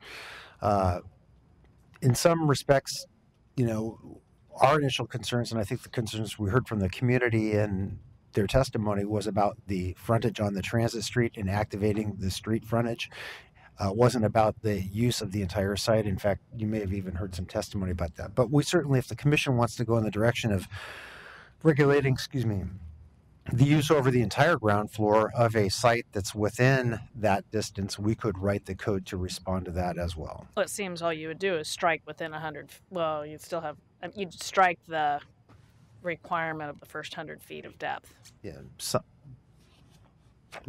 we would have to. Well, you would strike that within the 100 feet of a civic corridor. You'd just say, again, it would be once the site is within 100 feet of a civic corridor, the entire ground floor is subject to this requirement. Right. And again, that is going to impact different properties, obviously differentially. You've got small lots, you've got large lots, you've got Eastport Plaza, which is a huge lot. You've got, or you could argue it creates all lots are the same. Because now, no matter what, they're within 100 feet of a corridor, all lots are treated the same. True. I mean, true. On a project of that size, someone can just split the lot, right? I mean, there are opportunities for land division. You can be really small lots in the zones. Yeah. I'm going to be saying that maybe we just go to drop the 50% of site FAR that I tossed out earlier. But ground floor, I'd be more inclined to just do whatever minimal, like 75% of it has to be active use. Or I get a little weird about like throwaway active uses. And these buildings look kind of like CMU block to me mostly, which is really a pretty affordable construction type. So I might just say, okay, I'll just give up on the 50% active use that I'm technically supposed to provide and not really try and lease it up. And I don't know, I just wonder whether that would just get abandoned for the purpose of a single-use building. So I guess I'm wondering whether... It's no different than, okay, a single-use building, a multifamily building is pretty much a single-use building, but we still put retail on the ground floor. It's on active, where required, even though most developers will tell you they're kind of, it's throwaway. It's not really helping their pro forma. So we're doing it with single-use buildings all over, just different types. Okay. Anybody want to make a proposal?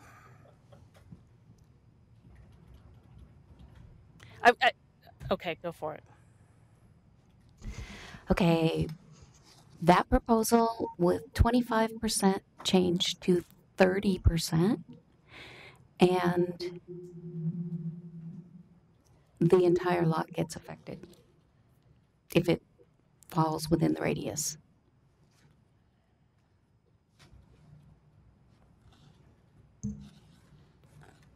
It's a place to start. Do we have any seconds on that?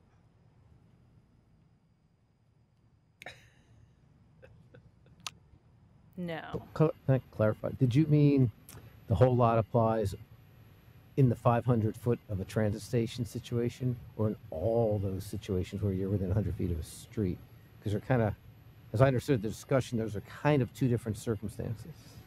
I'm wondering if we need to make a motion per circumstance. It's kind of where I'm thinking. I don't know that we can. They're kind of tied together. Maybe it's a starting point. Didn't need to. Why don't we start with what the percentage is? See if there's consensus on what the percentage is. Then we can go to the second part of what's been discussed.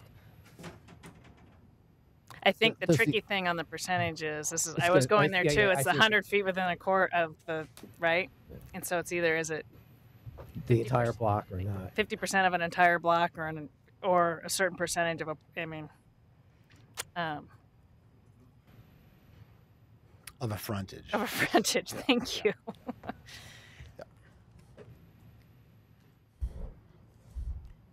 I'm suspecting we're kind of overthinking a problem here. And again, we did. Go ahead, Susan. I was going to say on the first bullet, would it be helpful to split that into two different bullets? One being the required, the 25%, and the other being within 500 feet. Well, there's also the 100 feet. So are you talking frontage or entire site? Exactly. So you have two different things. You have the 500 feet, and then you have the 100 feet, and then you have, does it affect the entire site, or does it only affect the first 100 feet? Well, so you really have four choices. So I guess maybe a discussion item, or to work on consensus to that, is how do people feel about just it being with regards to street frontage or the entire ground floor. And I think that's one issue we need to get at, right? So we're just talking about a portion of a lot. If we've got a big enough block, so it's just a frontage issue, or do we just want to say no, we're limiting ground floor, like the entire ground floor if you have an entire block? Am I losing or making sense? So either it's a percentage of the ground floor or the entire. And we'll work through the percentages or not. Yeah, but I think, are we either- talking a frontage issue or the entire ground floor? I think is getting at that. Do an informal. So how about we'll just raise a hand. How many people are supportive of limiting it to a discussion about frontage versus the entire ground floor? 1, 2, 3. I'm sorry, I was Okay. whispering, so I didn't hear which one you had. So if a show of hands for, are you supportive of limiting the discussion or the requirement to frontage and not the entire ground floor? So we'd only be talking about frontage. I get it. And so it'd be frontage in this case on the civic corridor, the neighborhood corridor, the streetcar line, or when we get into the transit station piece of that. So show of hands for support of limiting this to frontage and not the entire ground floor. Glenn. Except for CM3. I think that's different. Oh, we're gonna get. Well, wait a minute. Okay. Okay. Well, let's at least start here. So 1, 2, 3, 4-ish, So 5. is it except for CM3 or because that makes a difference? Okay, just raise your hands on that one. Let me get my head wrapped around this. So we've got 2 people that are concerned about this in CM3 zones. I'm with the Chris's thing. So 3 concerned about just limit to frontage in general, not a CM3 issue. Okay, so that gives us 1, 2, 3, 4, 5 people in support of not worrying about CM3, which isn't quite got us there. So, so let's hear about the CM3. Well, concern. for CM3, I like the discussion we had about saying the ground floor is only used to access the storage use above. It's not for storage itself. And I think that's appropriate in CM3. In the other zones, I'm happy with frontage as the constraint. So the entire ground floor versus just a frontage. You want in CM3 zones, for the most part, you'd allow some access to be You've got some the use office, other the than. access, but the storage units themselves should not be on the ground floor. Okay, so how many? Let's take it the other way then. Let's just go. How many people are in support of a discussion about frontage? Sorry, Frontage. help me here. The whole lower floor. So I'm in that for CM3. I'm actually talking about Can you? ground floor use, not frontage. So it's a different. It's Yeah. a different issue, right? Does it make sense to take CM3 out of and divide the 2 zone sections? Well, I think there's I think we're actually not that far off. What I'm hearing here is that for all the zones, there's a concern about the area, the frontage area. So I think there's a distinct nodding of heads on that. And I don't know if 25% is the right number or whether it should be 50%, which I've heard We'll out work there, through or that. 30%. So that's for all the zones. But I do think that the staff proposal option 1 got you pretty close to what I'm hearing about the CM3 zone, which is that you didn't want to allow 100% of the floor area of those buildings in those locations. I don't think it's a floor area issue though. It's a ground floor. Right. You got would 8 be floors. limiting. I'm good if you have 7 floors of storage. It's the ground floor I want to have be something else. Okay. Right. All right. So yes, we could Parse out. It basically we could is- pull CM3 out of that list and create have a it have its special own regulation requirements. with that for that one that said, some percentage of the entire ground floor in CM3. Yes. Okay. I just want to make sure at the end of the day, once we get to a conclusion, that I repeat that once, that we get it correct. Yeah. So how many hands, or show of hands for people in support of parsing CM3 out as its own unique kind of animal, so to say? 1, 2, 3, 4. Okay. Keep working at it. Go ahead, Katie. I'm almost looking at CE and thinking I don't want self-service storage in CE, and that might be too. I mean, I'd love to have people kind of talk back to me about that, whether that's a good, because it was a new idea for me just sitting here. And so I'm not thinking of every ramification. So people talk back to me about that. Go ahead, Chris. So I do want to respond to that because during the comp plan mapping exercise, we spent a lot of energy making sure CE wasn't occurring in centers. So CE occurs on corridors between centers and at the very edge of a few centers, but we've, including in East Portland, we're very careful to keep it out of centers themselves. So when I look at that map, sorry, the light isn't very bright. There you go. When I look at that map, I see CE happening in pretty distinct crossroads where you want actually good active uses. And so I appreciate your concern. Personally, for me, the fact that those are transit corridors or neighborhood corridors or commercial corridors, which is going to require an active use, I become okay with it being in CE. Okay.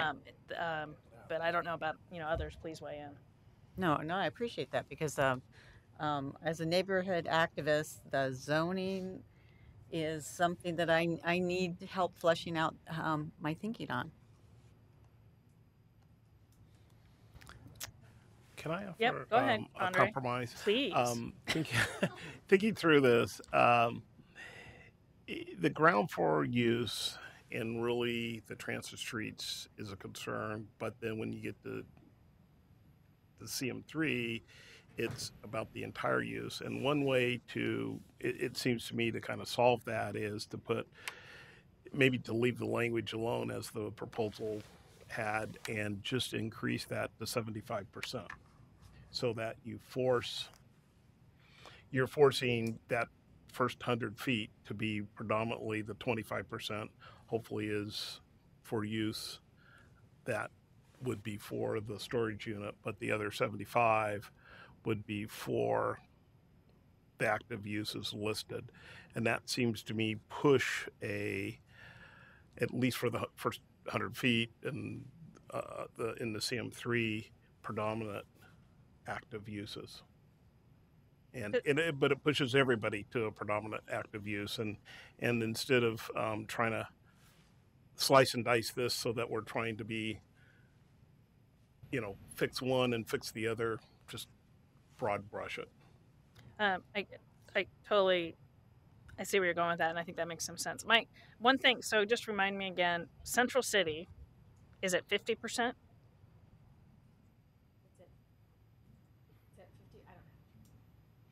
You can have my mic. It's at 50% of the ground floor wall that faces the street, and it's only how you build the building. It doesn't actually require the uses themselves. This will limit the actual uses. In the Central City, you just have to build the space to be a certain height and a certain depth. So it's glazing in Central City. There is glazing also. And we would have the glazing requirement here too. So you'd have in a very similar proposal, but again, you said 50%. Yeah. And So that's for the storefront, and then on some streets we have active use on top of that. Is that what you're parsing out? I don't think they do have a requirement for active use on some streets. In the What I Central saw. City? Right.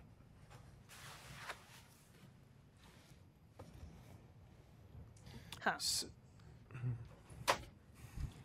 Go ahead, Teresa. That surprises me. So I have a question. If you require 75% of the ground floor to be active use, does that change the way you have to build the building? I.e. in terms of cost and other things?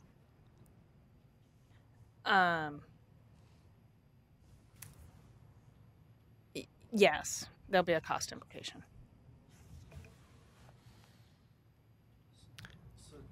Oh, sorry. Did we toss out there the option of just using this language, except for CM3 and saying CM3, you had to have all active ground floor use? Has that been tossed out there as a possibility? Say that one more time, Eli. I'm sorry. Use the language on the screen there, except to take CM3 out of the list. Well, we had a show of hands for Okay. treating CM3 differently, which did I not guess it didn't have get enough, yeah. support or traction. Okay. So,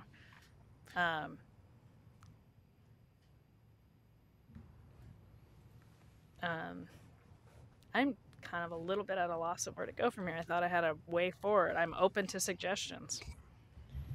Well, for those who want to, I mean, because I guess I like to hear the argument for treating these. Okay, in my mind, CM3 is like this special zone that we targeted at special spots. So I guess and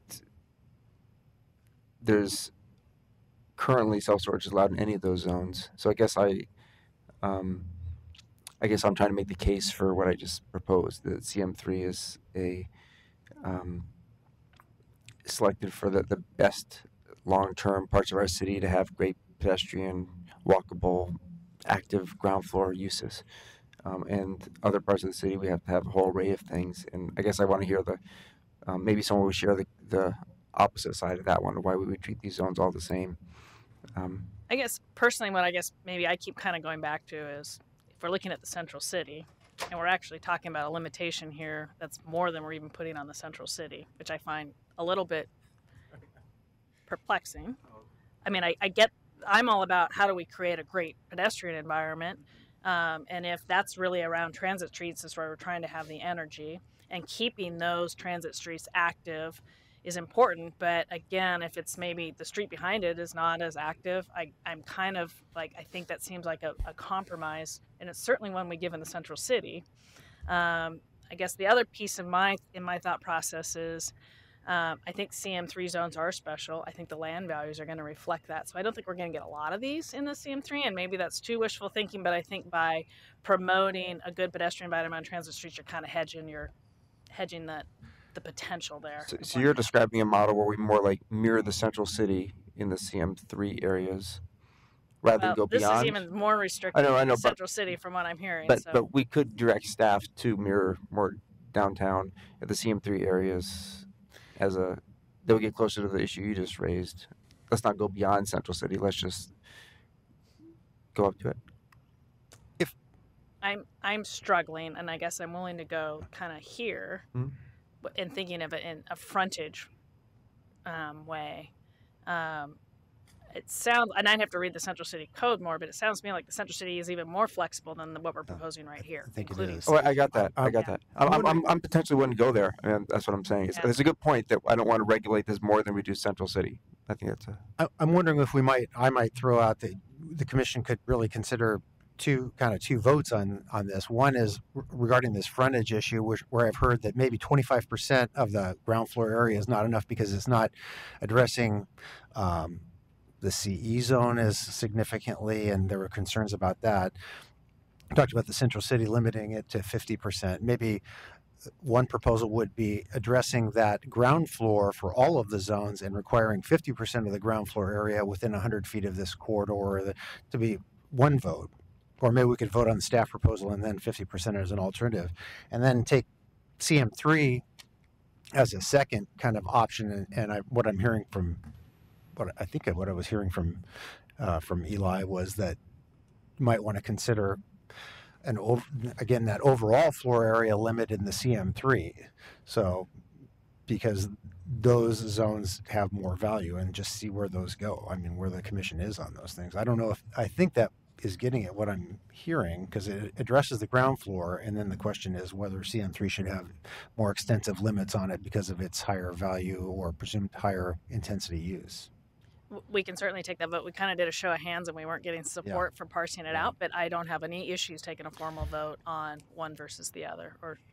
And if we do that, it seems to me we should start with the CM3 vote to figure out then what this looks like, since I think it's going to, if we're not going to parse CM3 as something unique, then it's got to apply to all of them, right?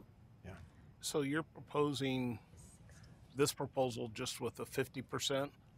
Is that what he's saying? Yeah, well, he was saying, or whatever percentage, I guess the downtown uses 50%, correct? So this would change but it's to 50? On storefront area, it sounds like, not active use, which is kind of different. That's true. And just to clarify, I looked up the ground floor window requirement, which is 60% in Central City and RX, CX, and EX, and that you have to have windows on 60% of the frontage, and you cannot look in on storage areas. So that's probably a slightly higher than 50% requirement. That'll limit that as well.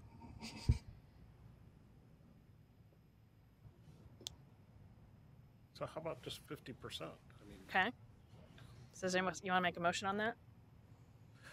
About I that? would move just bullet one, the change from 25 to 50%. Everything else stays the same. Okay. Any further discussion on that? Not seeing any. Why don't we go ahead and take a formal vote on that? Can I interject? Yeah. And make sure that your clarification about the circle just touching any bit of it, do we need that in that bullet? Well, it's not really addressed within this bullet. In this, do you have another? Where'd that code go?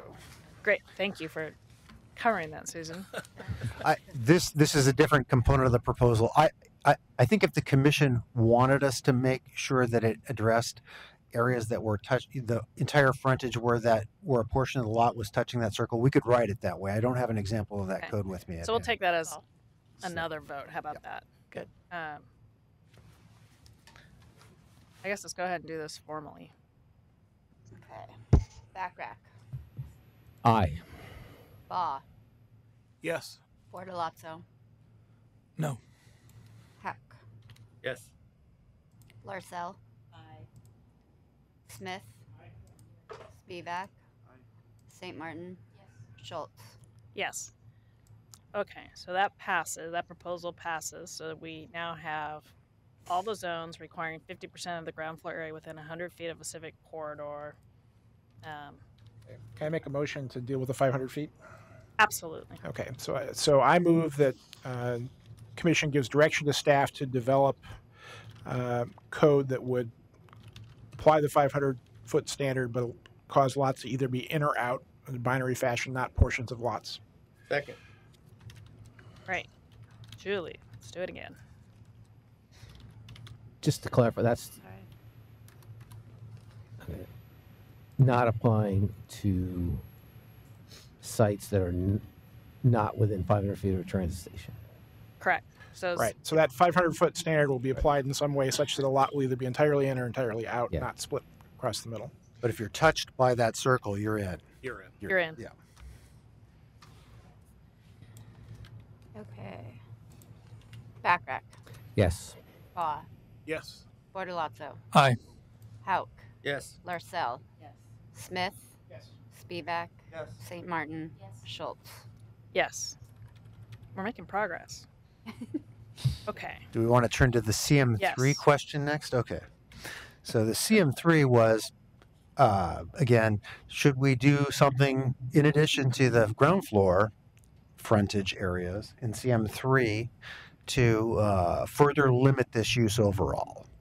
Whether we should do something where we require 50% of the overall use to be not dedicated to self-storage, or whether we should prohibit it. Well, that would be a different one. We'd have to go back and adjust the code on that prohibition, or whether we should just leave it to the ground floor. So just maybe helpful in my mind, if we go back to the previous one, did you have a definition of active uses? Yeah, we were calling active uses what we've listed at the bottom of the screen there: household living, retail sales and service, office, vehicle repair, industrial service, manufacturing and production, wholesale sales, daycare, community service, or religious institutions. So it's a pretty broad array. So the first on the CM3, back to your next slide, what we would be saying there with option one is the remaining 50% of the ground floor could be self-storage. Correct. Or no, sorry. This is dealing with overall floor area. Yep. Sorry, my bad. We're dealing with overall floor area in the building and saying you can't have more than 50% in self-storage. The other 50% could be whatever other use would be allowed by the zone. It just couldn't be self-storage. Okay. I think I understand now. Okay. Anybody want to make a motion? We need a motion. I move option 3. Okay. Second? Second. Okay. Any further discussion on that? Julie, you want to take a vote? Backrack. Yes. Baugh. No. Bortolazzo. Yes. Hauk. Yes. Larcel. No. Smith. No. Spivak. I'll say yes. If you guys could speak into your microphones too, that'd be helpful. And you're not the only one, Eli. It's been a common theme. Sorry, Julie. No, that's fine. St. Martin. Yes. And Schultz. Yes. So that passes 6-3. Is that right? Mm-hmm. There's only 9 of us? Oh, I was counting you earlier when I was counting 10. You meaning Susan. Okay. Great. So I think unless Wow, I there's think something you're else, we've got Except marching for orders the here. yeah. final, now we need to take the final vote on the whole code reconciliation project. And just to review, so we are doing this one here, 50% rather than 25. We're putting in a provision that would apply it to the entire lot, the longest frontage on the entire lot that might touch one of those circles, the 500-foot circle. And we're not applying any, whoops, went the wrong way, any further overall self-service storage use limitations in CM3. That one's off the table. So, okay, great. Will you put up Thank you for everybody for working through that. Thank you. I appreciate it. Can you put up the full motion? The full motion would be, yeah, first slide here. Whoop. There we go. Okay. Can I ask a quick question before we move to the motion? Assuming we're going to now adopt all this, will it be going to council with the map refinement project, or are they kind of? Yeah, the way this will work is it will be going with the map refinement project. We have 2 hearings scheduled for, I believe it's the 14th of March. This one will follow the map refinement project, so they're going to go in parallel. And as a reminder, we're coming back to this Planning Sustainability Commission in late March with Prosper Portland to kind of review their work on that administrative rule for implementation of the affordable commercial.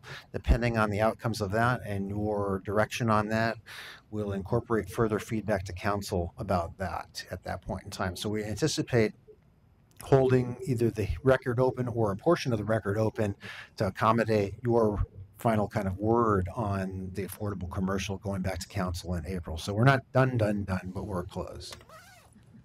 We're done in terms of your recommendation, but we will give a supplemental. Yeah. Right. Thank you, Barry. Okay. Do I have a motion? So I will move the action requested items with the correction that it's 2018, not 2108. Oh, Good catch. thank you. Second. Any discussion? No. Julie. Right. Backrack. Great work, Barry. Thank you. Aye. Baugh. Yes. Bortolazzo. Aye. Hauk. Aye. Larcel. Smith. Yes. Spivak. St. Martin. Yes. Schultz. Yes. Great work. Thank you, everybody, for working through that. Much appreciated. We are adjourned. Thank you Thank very you much. Can